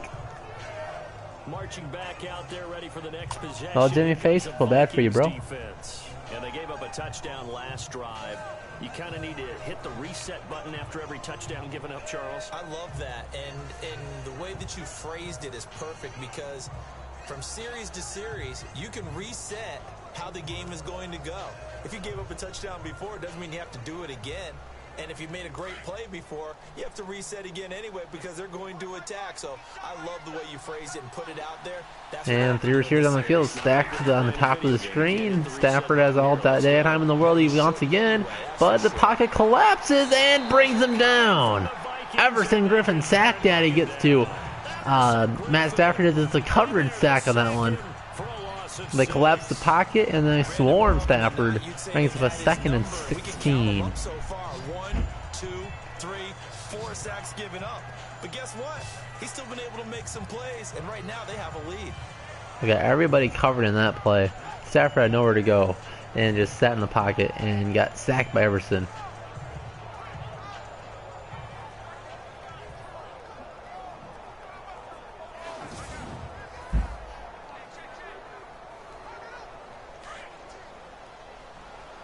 Second and 16, 3 receivers for the Lions. Abdullah in the backfield, think they're going to run it here, pick up a few yards, and which they do right up the middle. It's another nice game by Abdullah, picks up 8 on the play, brings up a 3rd and 8, a big 3rd down for the Vikings. Trying to get momentum back on their side. That was a good run, probably right on the edge of breaking into something really big. So the defensive guys right now are talking about, okay, what can we do to slow him down before he truly gets started? The Lions on 3rd down. They've converted 6 times and could use a 7th here. This is 3rd and 8. 3rd and 8. 3 receivers on the field. Rio Reddick drops in as the 3rd down running back. And we check down to Reddick. No, he's going to throw it deep. Touchdown Galloway! His 3rd touchdown of the game. The Vikings can't coverage this man. The 6'4" rookie tearing up this Vikings defense. And this is obviously quite a performance. And most of It's a skinny post. Gets over the top of the hitman Harrison Smith. Looks like the Vikings were in cover 2 defense there. Leaves the deep middle of this defense wide open for the deep bomb. Galloway tearing apart this Vikings defense. And the lead is up to 15 now.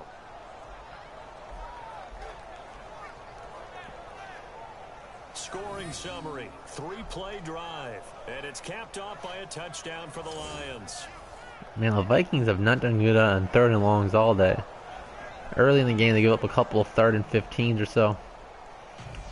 And that trend has continued throughout the second half.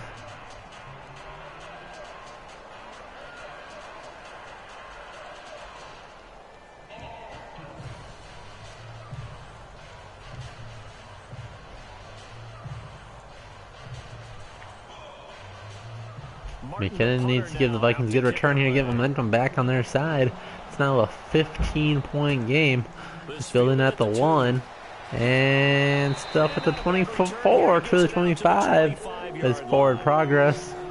The Vikings offense needs to get a good drive here. And now out comes Minnesota. Last time out, they had that long 50-plus yard field goal that they missed. And I'm sure on their sideline they're thinking to themselves, okay, do we still want to try one if we're in that position again? And I would dare say that the answer would be yes. They're going to have a lot of confidence in their kicker. But just to be on the safe side, I'm sure they told their offensive guys, can we get a little bit closer this time? Closer. Yeah, you know, I'd rather get in the end zone first and foremost. But if all else fails, less of a field goal attempt for him. Georgia's on the field. Looks like they're going back to their cash cow, Dalvin Cook, and there he goes. A little dive right at the middle. Picks up 4 yards. Very far. Stop short of the 30. Call it a gain of 4 on first, and that'll make it second down. Tough running there. That's a hard-earned 4 yards. Yeah, those are the unsung kind of runs. They don't fill up the stat sheet, but they do set you up in good position on second down.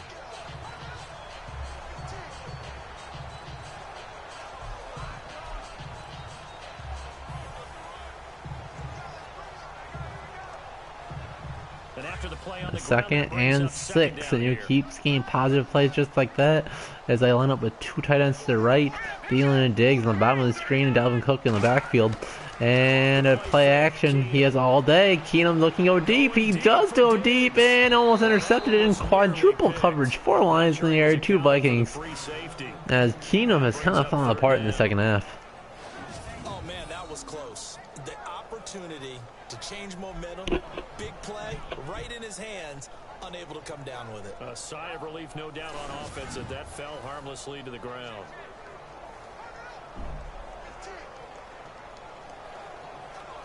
A big 3rd and 6 now as the Vikings try to regain momentum.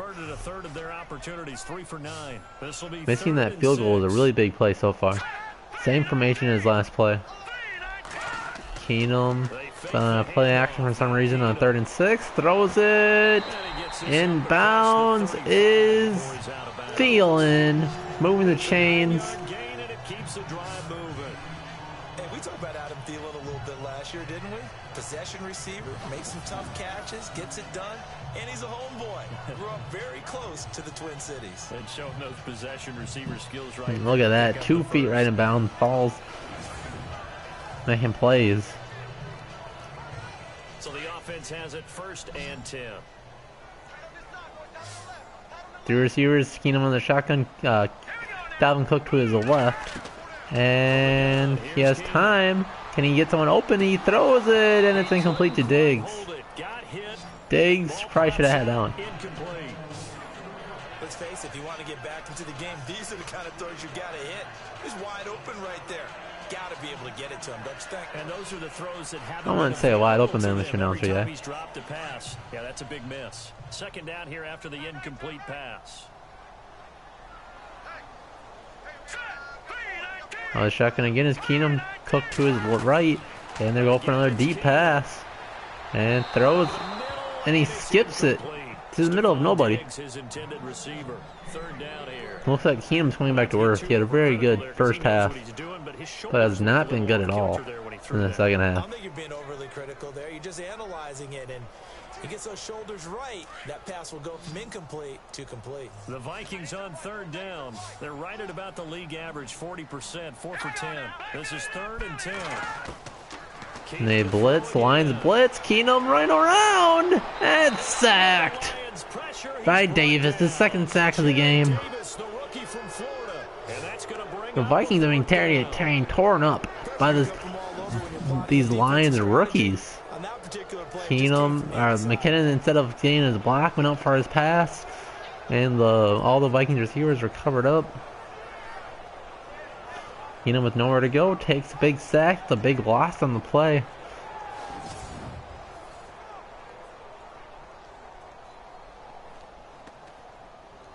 Here's Ryan Quigley now, as he'll punt it away for the 4th time today.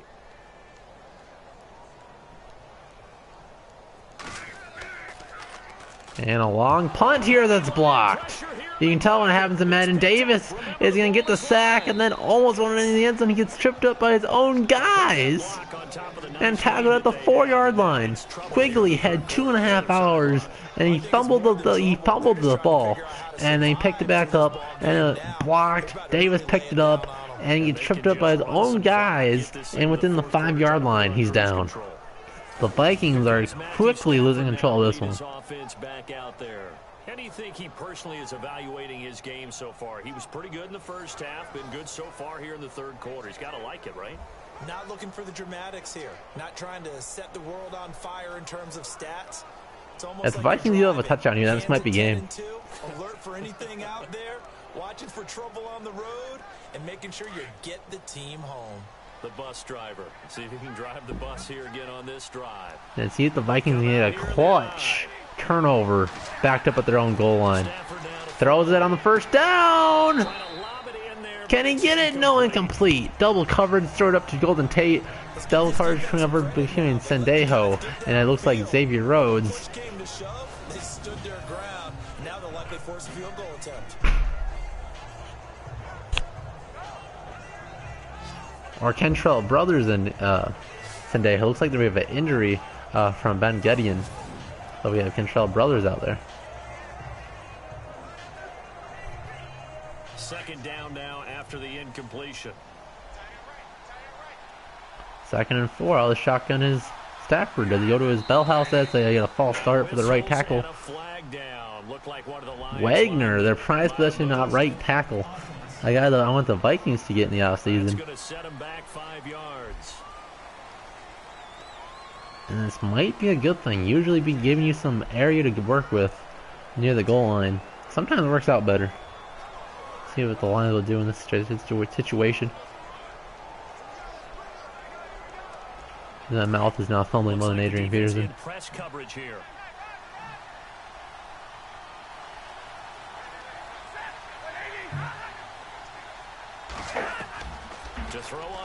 And throws it short, slant, just short. Almost just like last week, the last play against the Falcons, where they challenged that same play. It was incomplete, and in the 10-second runoff, the Falcons win. Almost exact same play. Very close on that one. Looked like a touchdown to me. You're right, Gary. Have you been to a game? 3rd and goal. Is it 4-down territory for the Lions? Probably not. They'll just extend it as Abdullah, and they're going to throw it. They're going to do slants. It's all covered up. There's no pass rush there. The Vikings can't get their Stafford's going to throw behind it. Back across his body, wide open. Touchdown, Lions. Ebron, again, touchdown. And the Lions are able to grow their lead. On again, it's Trey Waynes. He's been fun to watch under center. We always talk about that one's due to the Vikings pass rush not being anything of an effect on this Lions team, which I don't see happening Sunday afternoon. Our pass rush is too good. Give them that much time. And Prater again gives the Lions their 35th point of the game. Now the Vikings down by 3 scores. So they only needed 3 plays on that drive. With less than 5 minutes to go in the 3rd quarter.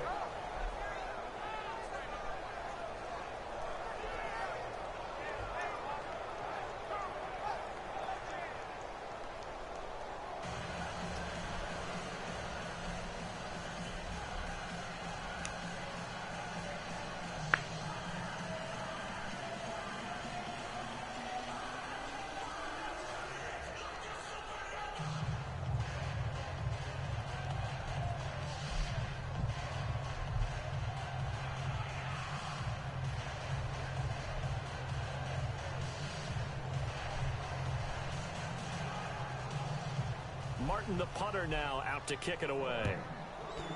And they kick us off. A big return would set up the Vikings a whole lot better. Sherrills with McKinnon leading the way. Gets straight past the 25, stays on his feet to the 26 to the 27. Up a yard or 2 shy of the 30. Now the Vikings offense works their way back onto the field.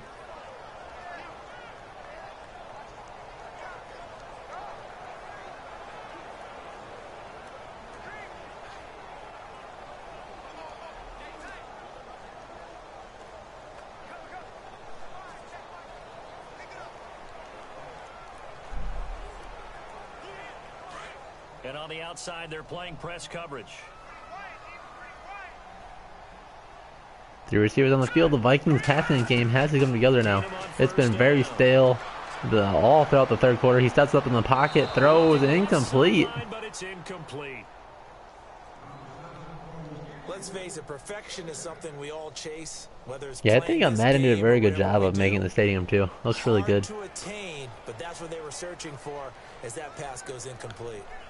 So incomplete on first. Let's see what second down has in store. Two tight ends on the field, two wide receivers, and they'll run to the right side, and Keenum runs to his own guy, and he gets stuffed at a 2-yard gain. Ran into Rudolph, looked like on that one. Well, that's a good start to this drive on the defensive side of the ball. And force incompletion on first down. Then you're able to shut down the running play on second. Yeah, I wouldn't be surprised now. A little bit of pressure going at the quarterback in an expected passing situation.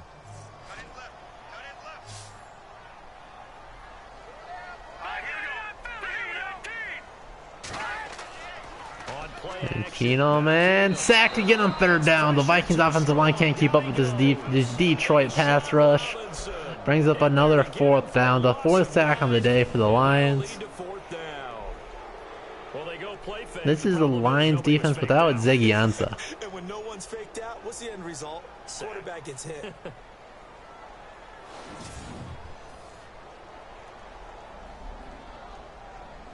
Well, the Vikings already down by 3 scores, about to punt it again. Here's Ryan Quigley now. Remember, though, he did have one blocked earlier.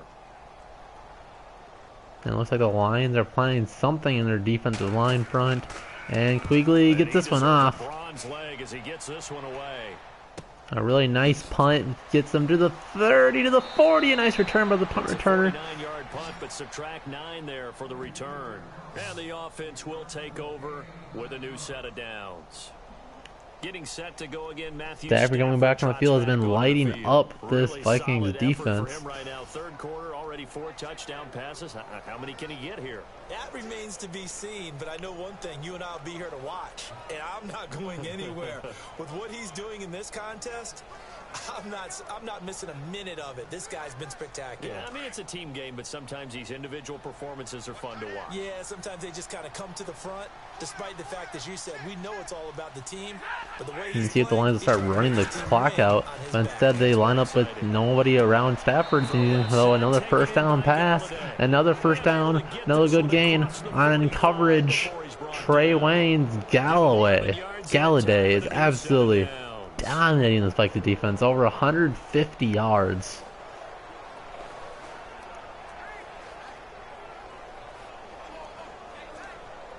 So here we go, 1st and 10 now. Another 4 wide receivers get set. Ebron's still a little bit wide. Stafford another short pass. Ebron again, a nice big hit by the hitman, but Ebron hangs onto the football. Another nice gain of 8 yards on first down. They gave up the completion there, but this is what zone defenses count on. Catching the ball and not much run after the catch. 2nd down now after the pass completion.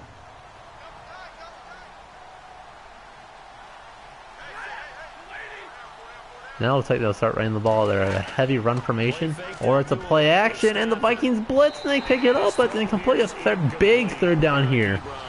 The Vikings could get back in the game if they have 4th down punt here, maybe even a turnover, and they get a touchdown on offense. Something tells me they'll throw a nice deep ball to Galloway. Maybe you try and run the football a little bit more in this spot. But they have to feel good about how they've been throwing it overall. And double play action, a wide open running back, Abdullah.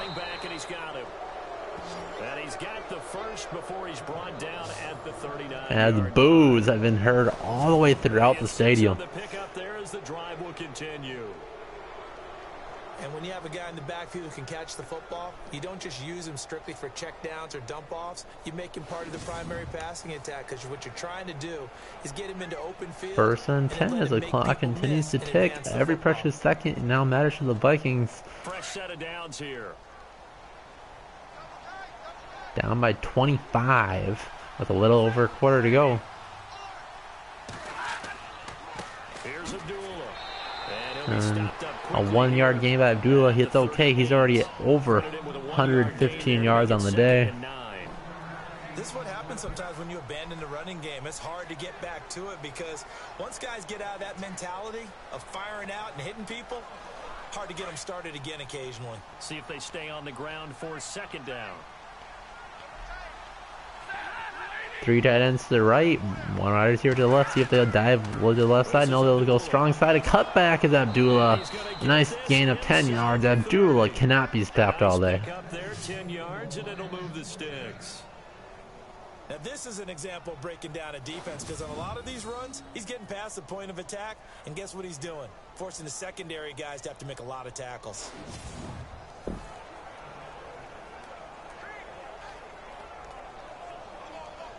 So the run gets them the first, and now they operate with a fresh set of downs. 1st and 10, two running backs, a joint staffer in the backfield, and they'll do a pass play.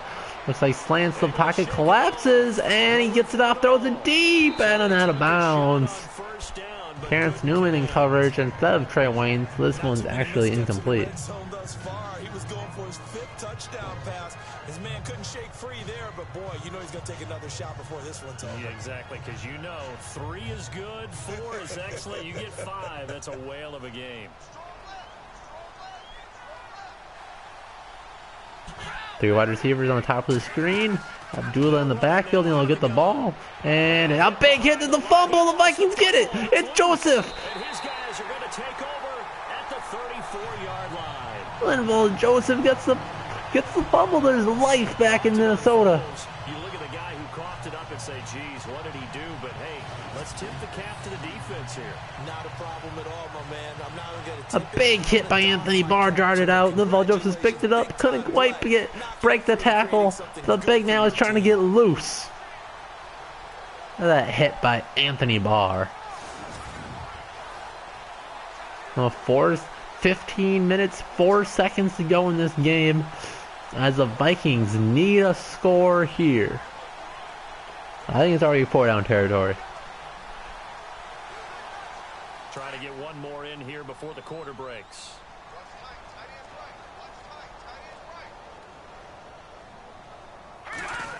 And they'll opt to run the ball here, but Cook has a nice hole and picks up 9 yards on 1st down to make it a very manageable 2nd down when the Vikings begin the 4th quarter, trying to mount a comeback. You're watching the NFL on EA Sports.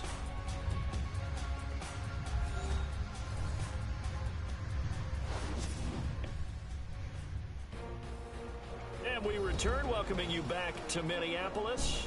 A lot of folks starting to make their way to the parking lot. Their guys trail big here to begin quarter number 4.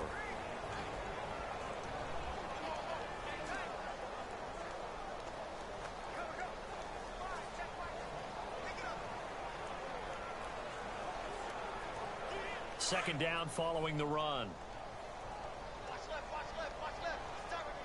Vikings line out with 4 wide receivers and Cook in the backfield, and they'll go to Cook. And Cook is a nice gain. Gets across midfield. Over 130 yards is Dalvin Cook. Unfortunately, he has to go to the air here. Warm the hearts of all those old school football players, isn't it? Tough, hard, gritty run.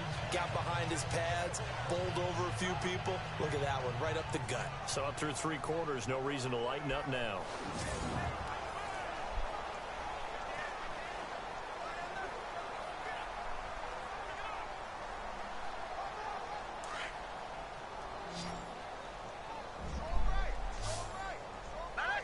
Two running backs in the backfield with Keenum. And he has some time and throws it and caught Diggs. First down, move the chains. Keenum's numbers don't look good at all, but he has had over 200 yards in halftime. And the Lions must have made some adjustments in the locker room, and they completely shut him down in the second half. But now, Keenum may be trying to make this comeback as Diggs gets his Under Armour cleat stuck into the grass. Well, he picks up that first down. Offense comes to the line now, 1st and 10. See him in the shotgun, 2 receivers on the top of the screen, Thielen on the bottom, and they'll go back to Cook as he gains a couple. They don't want to abandon the running game. Looks like they have to pass here. So it's 2nd and 9. That was a really nice play, able to stack that one up. When they get back in the huddle, he's got to tell his guys up front, great job. They kept people off of him, allowed him to run free and make the hit on the runner. Filled the gap nicely, kept him to just a 1-yard gain. Now 4 receivers on the field. Dalvin Cook lines up wide. It's Keenum in the backfield alone. And he has his check down ready if he wants it, and he throws it to Treadwell. Treadwell is quietly in a very good game. It's his first catch of the second half. He had a very good first half. Good for 7. It's 3rd down. One of the feature points of the in route is being able to make a nice throw to the middle part of the field. And for a quarterback, that's one of the better throws and better looks that he'll get. But he has to be careful not to wait too long and let his receiver wander into some tough territory. If he's late with the ball, he can get his receiver hit. 3 receivers on the field, 3rd and short now. I think it's got to be 4-down territory for the Vikings. And they're going to give it to Murray. And he gets a nice chunk. It's a first down. We're at the 11-yard line. We still got to pick up a first down without scoring here.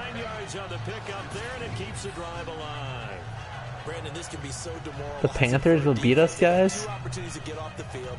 Are you saying the same Panthers that we beat last year? He's going to call every blitz that he has, any type of exotic, something that they haven't seen before, and he's also telling the defensive line. Unless you're talking about the Lions. Just getting gaps and try and make a big play. And not only not getting off the field on 2 opportunities, clock. I'm not sure about you, but I don't think the Panthers look that good this year. Picking up the first on the ground.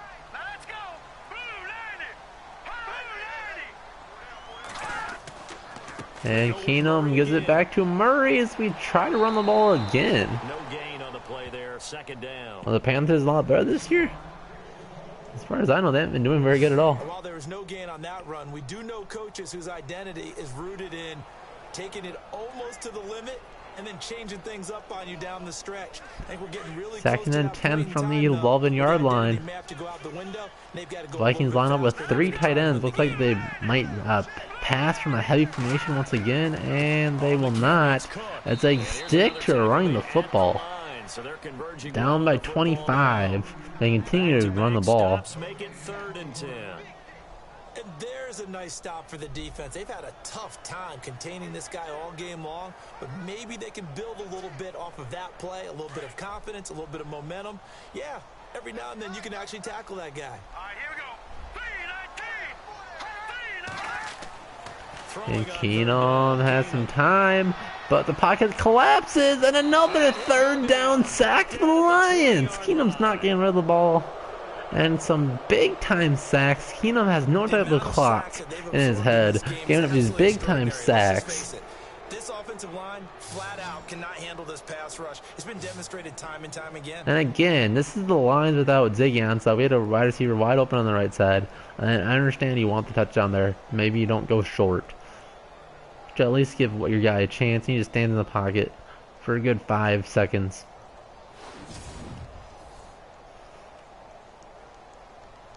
What do the Vikings do? Do they go for it on a 4th and long? And yes, they do. They have to. Look for Stephon Diggs here. They need 20 yards. And here they go. And then throw it deep. They got it. Treadwell. Touchdown. Laquan Treadwell. A diving touchdown. Right in the front of the end zone. What a great catch by the 2nd-year wide receiver. And the Vikings are able to close the gap just a bit. Well, that's what I call an answer right there. They gave up a sack on the previous play. How about what they did to finish things off, turning it right back around? And the Vikings get one last breath of hope. Yeah, without a doubt. because giving up the sack in the previous play, that just hurts. Now they go for guys. 2 here. Make it a 14-point game. And they will line up Yes, after they the do. 2-point try. Under center. I don't think they're going to run to the right side. I know it's play. They're going to run it to slash. No, it's a pass pitch, and he gets stuffed 5 yards behind the line of scrimmage. 3 yards. Losing yardage to the 5. 16-point game. The Vikings have some hope. Offense spent a lot more time working on it. Need 2 8-point touchdowns. Exact same thing.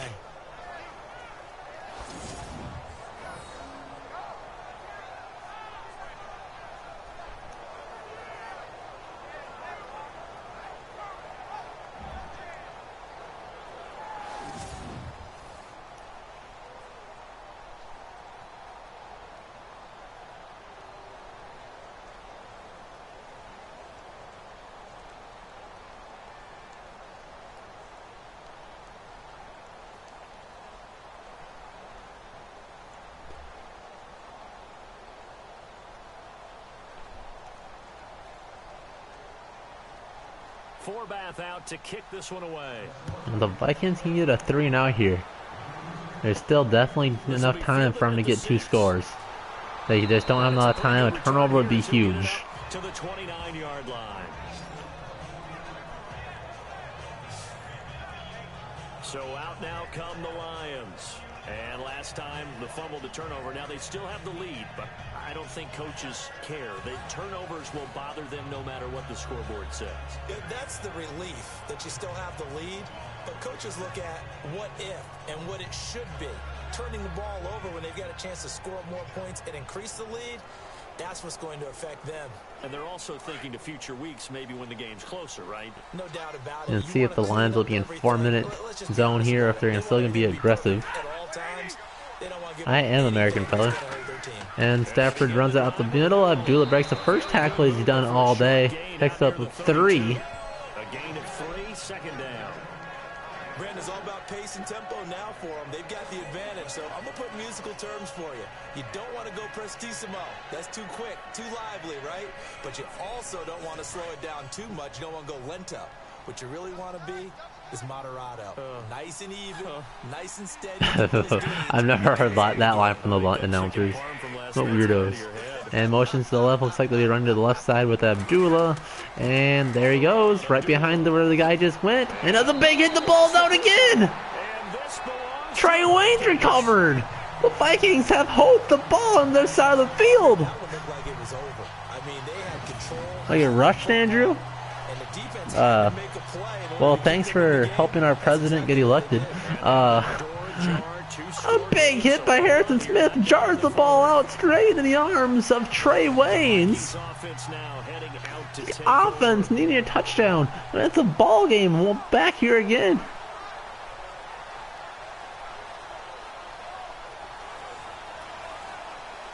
As fans that were leaving to the parking lot stumbled back into the stadium as the Vikings offense was back on the field of the 45.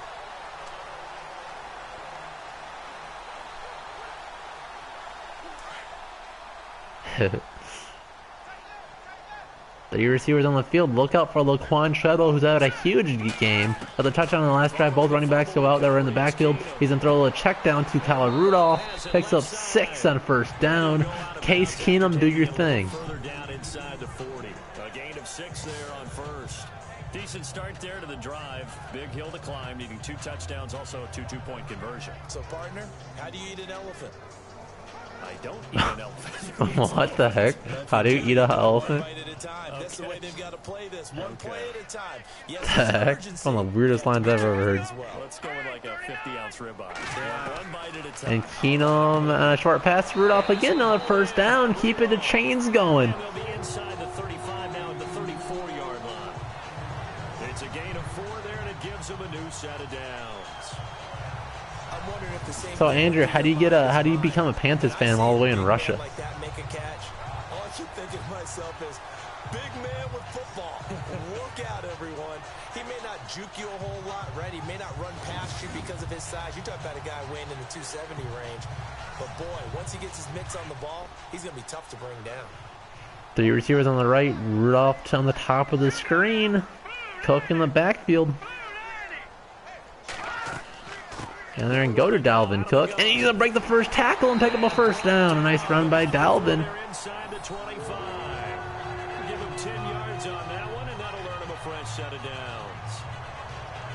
I know anytime you watch a team run the ball really well, there's a pinball effect, people bouncing off of each other.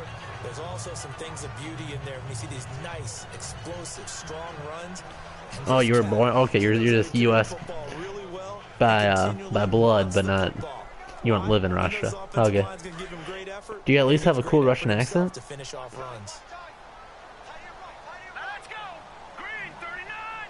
Out of the shotgun is Keenum. And the blitz is coming. It's a screen to Cook. He is blocking in front of him, run past him. Instead of walking out of bounds, a rookie mistake, he gets tackled inbounds. We'll keep this clock running. It's another first down. When you run a screen pass really well, you gotta like. You should look up the crazy Russian hacker. He's a Russian YouTuber. Probably like him. Faking people out, the back slipping out there, catching the football, then all of them going together as one unit downfield. A really nice pickup.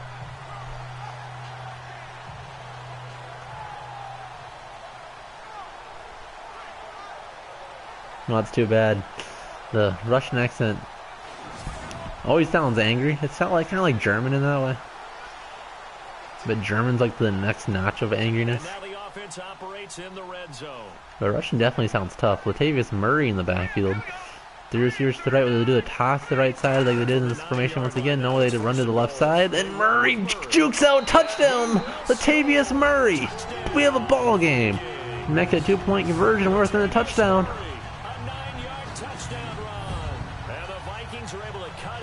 The Vikings have all the momentum right now. A great bounce move on the outside by Murray to get away from the last defender, and into the end zone he goes. End result, 6 points. Touchdown.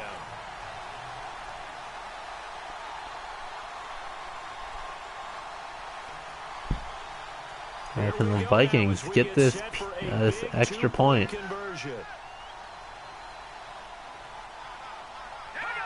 And everybody jumps for the Vikings. First was the right guard. So now what do you do as it comes back to the 7? I think you stick with your strategy. You've already told your team you're going for 2. You dial up a different play. The only saving grace, a bit more room to operate if you're deciding to throw the ball especially. So now here are the No, Vikings 2-point conversion from the 7. Conversion attempt. 4 receivers on the field, or 5. And Keenum, he's a wide open tight end, but he gets sacked instead. Down he goes. David Morgan is wide open in the front of the end zone. As A very pivotal Robertson does a finishing move on the Vikings offensive guard, stabs him through his chest. The Vikings down by Was to try and make it a one-score game, right? Touchdown. down by 9. Tied it up. Instead, they don't get it. The good point here, a touchdown and a field goal, we get the W. So you don't want no ties in here. But Sean Robertson makes Zach. Yeah, Nick Easton, that's his name. Nick Easton looked like a fool.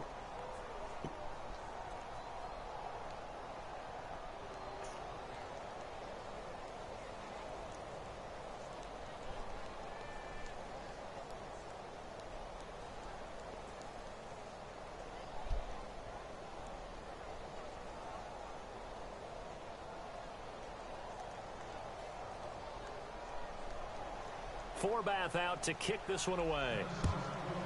That's a 10-point game, not 9.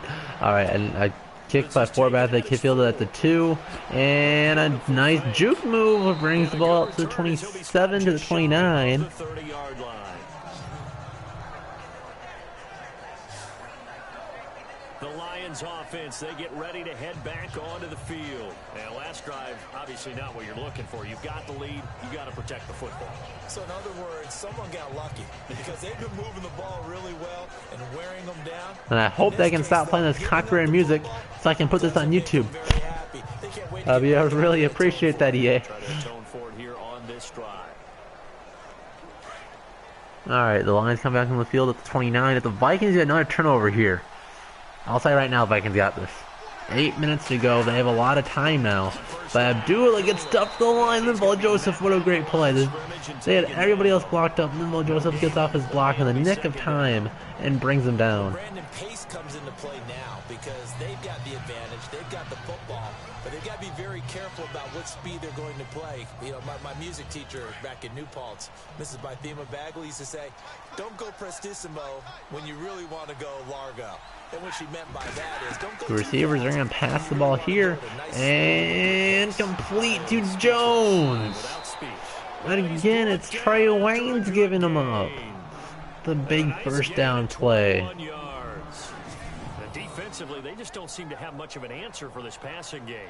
Not at all. And look at the confidence that's exhibited here. With that type of a lead, clock on their side, instead of running it, they're still throwing it, trying to pick up first downs and keeping the football.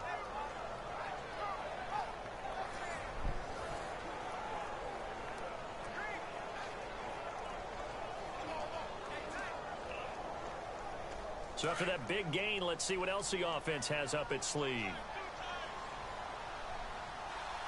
I'll tell you, they run the ball again. One receiver at the top of the screen, otherwise it's all tight ends. And they'll run. Abdullah runs off the tackle and brought down by Daniil Hunter after a 3-yard run.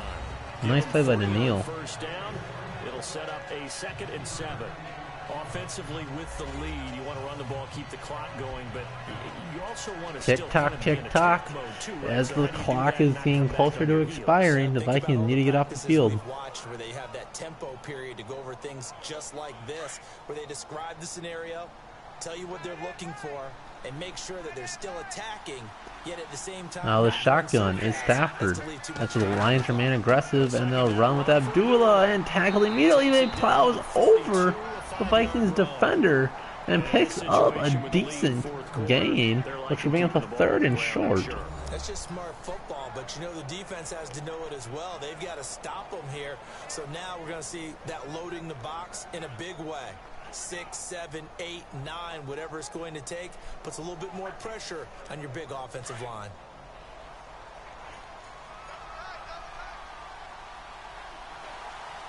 Third and 2, a big 3rd down conversion here. They'll stay on the ground. Abdullah gets it without getting touched. The first down at about the 38.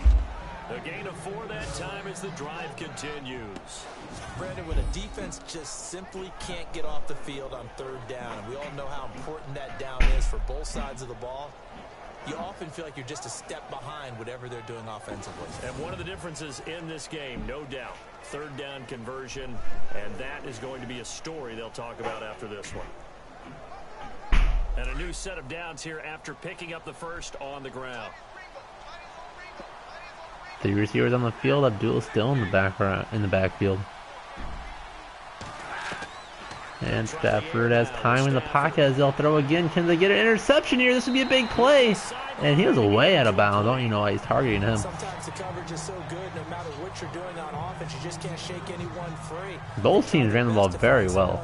The difference is the extra 100 yards of passing by this Lions offense. You have to understand, in the first half, they went for it twice on 4th down, failed both times, which set the Vikings up with a good field position. This game could be a lot different if they would have played it safe in the first half. The receivers on the top of the screen. Now the shotgun again is Stafford. Will they continue to be aggressive here? And no, they will not. Take around counter to the left side. Abdullah makes the first guy miss again, but a big hit. Down hard near the 34-yard line. Big tackle by Harrison Smith.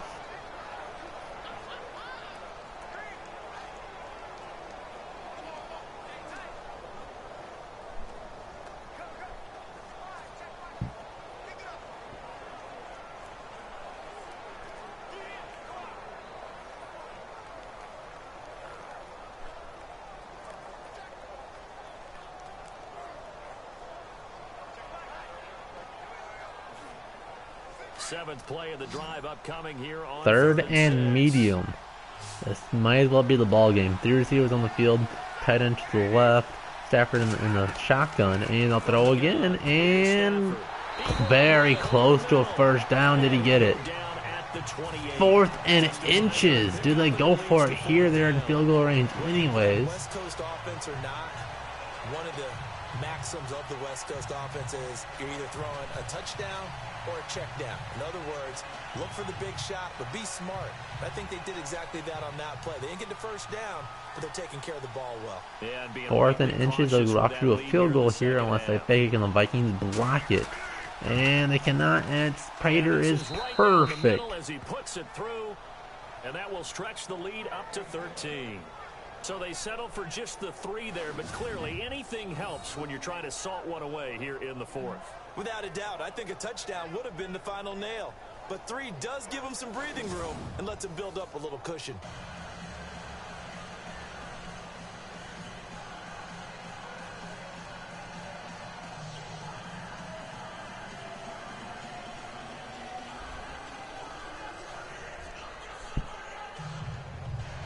The Vikings again need 2 touchdowns, and they can still win this.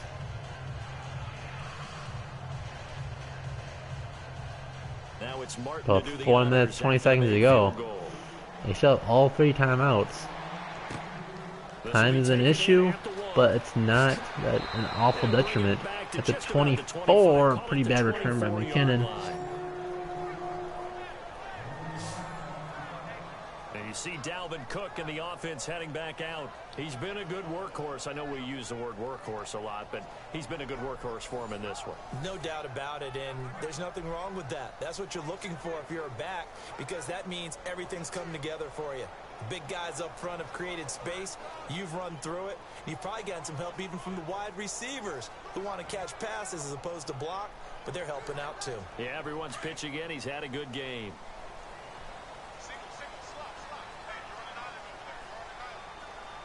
The receivers on the field, Keenum on the shotgun, First down, it's Keenum. and has all the time. It's pressured and sacked. And under the Lions' pressure, Haloti he's brought down. Nata Haloti with his Nata. first sack of the day. Swap him from that defensive tackle spot for a loss of 5.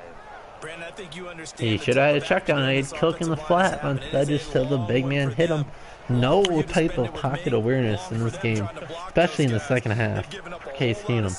And the speed and quickness of that defensive line is eating them alive.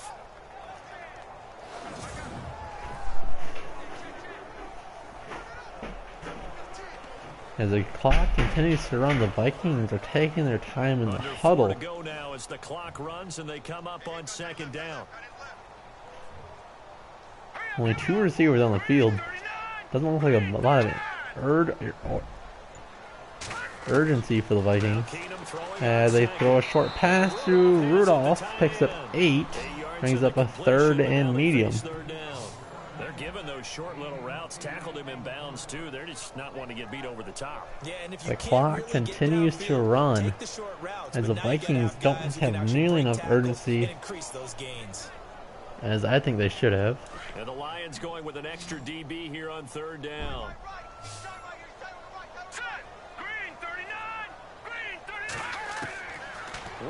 And they do slants here. No one's in the open. Keenum throws. It's Treadwell again with another big catch. And he brings this up to the 46. Good enough for the first. Laquan Treadwell, Play goes for 19 his yards. first career game over 100 yards, has a touchdown in this game.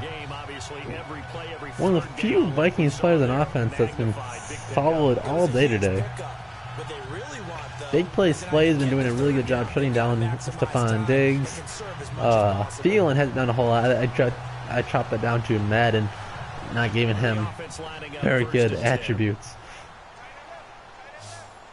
But Keenum's done admirable against this Lions defense, despite his lack of pocket awareness. He has time again, throws it deep. Cook! What a catch by the rookie running back. But unfortunately, he stays in bounds once again. As they're nearing the 2-minute warning. Here you've got the cushion, but back-to-back pretty big pass plays there. Bend but don't break, but are they bending too much? I think that they are. To me, it'd be like playing basketball, and you put up a token press. Make sure you get up there and make them eat up some time. Make it a little bit of resistance so they can't just run it right down your throat. See if they can even get a playoff before the 2-minute warning. First down and 10 now for Urgency just does not exist in these Madden AIs. As the 2-minute warning hits, they had all the time in the world to get a playoff, but instead of doing that, They opt to let the clock expire and just 2 minutes to go when they need 2 touchdowns. So the Vikings in possession of the football as we get They still have 3 timeouts. A quick score here. They could even give up a stop. They could do an option, an onside kick, whichever one. But a 3 and out or an onside kick, they'd still have time to score if they score quick. So the offense has it 1st and 10. The receivers on the field, Cook in the backfield, and Keenum has some time, throws, digs, completed. Now, finally, some urgency out of this Vikings offense. And Keenum, with the pressure on it, not again, it's Nada. His 2nd sack in this drive, a 2nd and forever. 4 down territory, they need a touchdown. Field goals will not cut it. And there goes Keenum.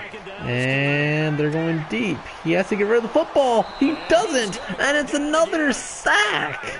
A 3rd and forever. Down to a minute to go.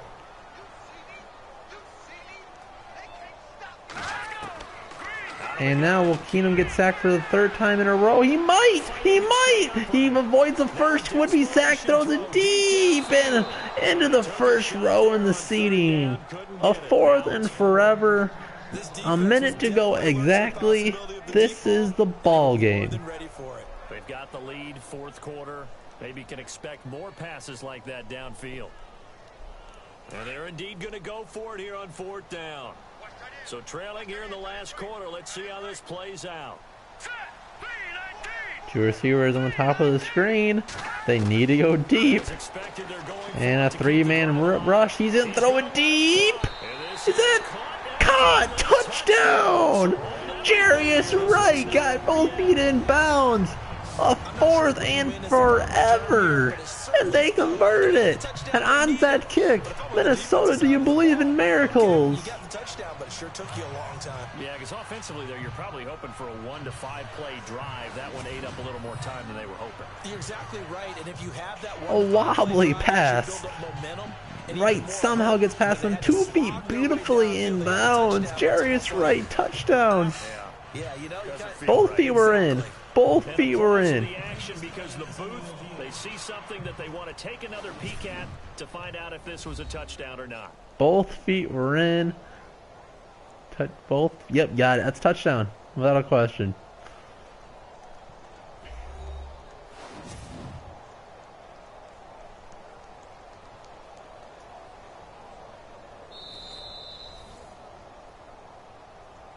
After review of the play, the ruling on the field stands. All right, this one stands, boys.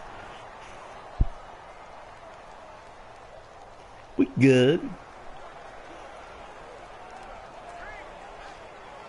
Now Forbath for the extra point.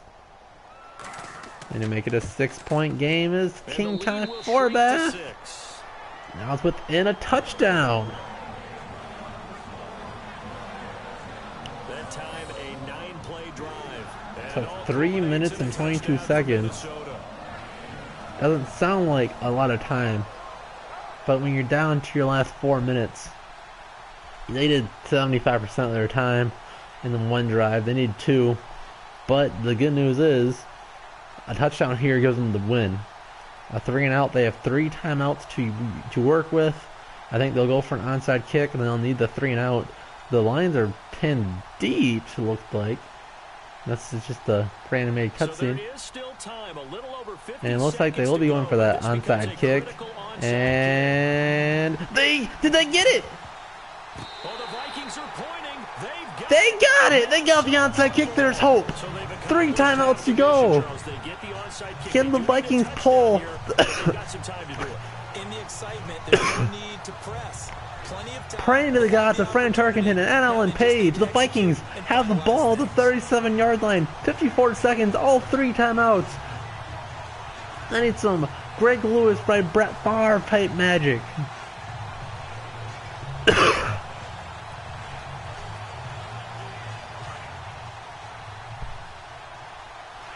54 seconds, a touchdown wins it. 3 timeouts to go. Keenum on the shotgun, 2 receivers on the top of the screen. They can't get sacked.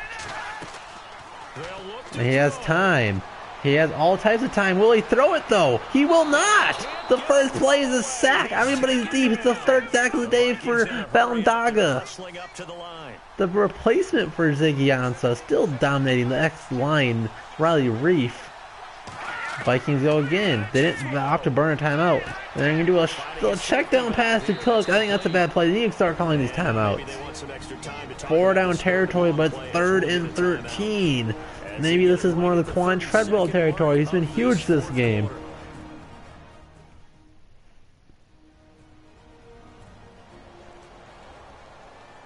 So we're back in the offense getting set following the call of that timeout. 30 seconds to go, 2 timeouts, 3rd and 13. It's 4 down territory. The Vikings touchdown, they win it. The Lions can stop them and win it in whenever. Keenum's played admirably against this Lions defense, but he's had insanely awful pass awareness as the Vikings only went with 2 wide receivers, maybe picking up a little chunk of this on 3rd down, then they'll pick up the rest later, but we'll see. And he's going to throw it deep. This is the game. Diggs incomplete. 4th and 4th down. Keenum nearing the 400-yard mark. But probably lost about 100 yards in all the sacks that he's absorbed. Throwing it deep. Diggs on big play Slay. And Slay won that one. He had 2 feet on it. It was Glover Quinn. Excuse me. A great play by Quinn is Diggs catches that. We're within striking distance. Now the 33-yard line, 4th down and 13. Can the Vikings keep their hopes alive? They still have 2 timeouts, 23 seconds. Times of the essence. The receivers all at the top of the string. Can they do it? And a fake for some reason. And can he get the ball off? He does! Diggs! Forward progress! That's how forward progress had it. Forward progress should have had it. How is that not forward progress over the line? You think maybe the offense coordinator expended a little capital on that one? You know, when you're forward progress should have had it. Absolutely atrocious call. Review it. I want to see the review squad. Give me the review.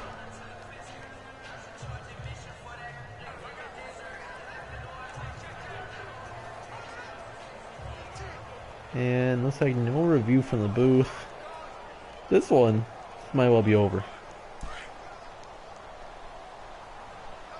No review. They'll call it good. And the Lions will kneel the ball down. The Vikings will probably be dumb and call 2 timeouts. Obviously, letting the ball will be done.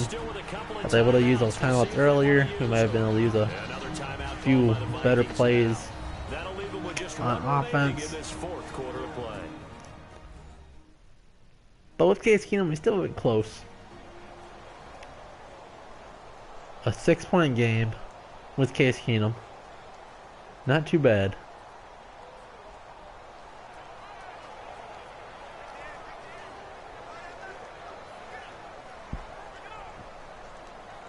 A couple clutch 4th quarter turnovers for the Vikings defense. Wasn't quite enough to mount this comeback.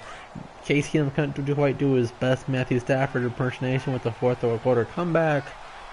But it's okay, we'll go on next week. And the Lions will take the knee here with victory in the cards. And now we're going to get a timeout here called by the defense. It'll be their 3rd and one last kneel down and this one's over. So for me, I'd like to thank everybody for watching, sticking with me for as long as we have. I thought it was a little bit better last week, but that's okay. You can always improve like the Vikings. I think we might start doing this thing Thursday at 7 p.m. I think that gives us a little bit more time. I might tweak with the settings a little bit to see if I can make it go by just a little bit faster, maybe take a few seconds off the play clock, because they don't do any type of, we can make it, it's on 20 seconds left, so it'll auto zoom past the time a little bit. So I might zoom that down to 10 or so. because they don't do any audibles in the line anyways. They don't need any extra time. They'll just go make the game go by a little bit faster. But there we have it. Game's over. The Lions win 38-32. Both quarterbacks threw for a ton of yards.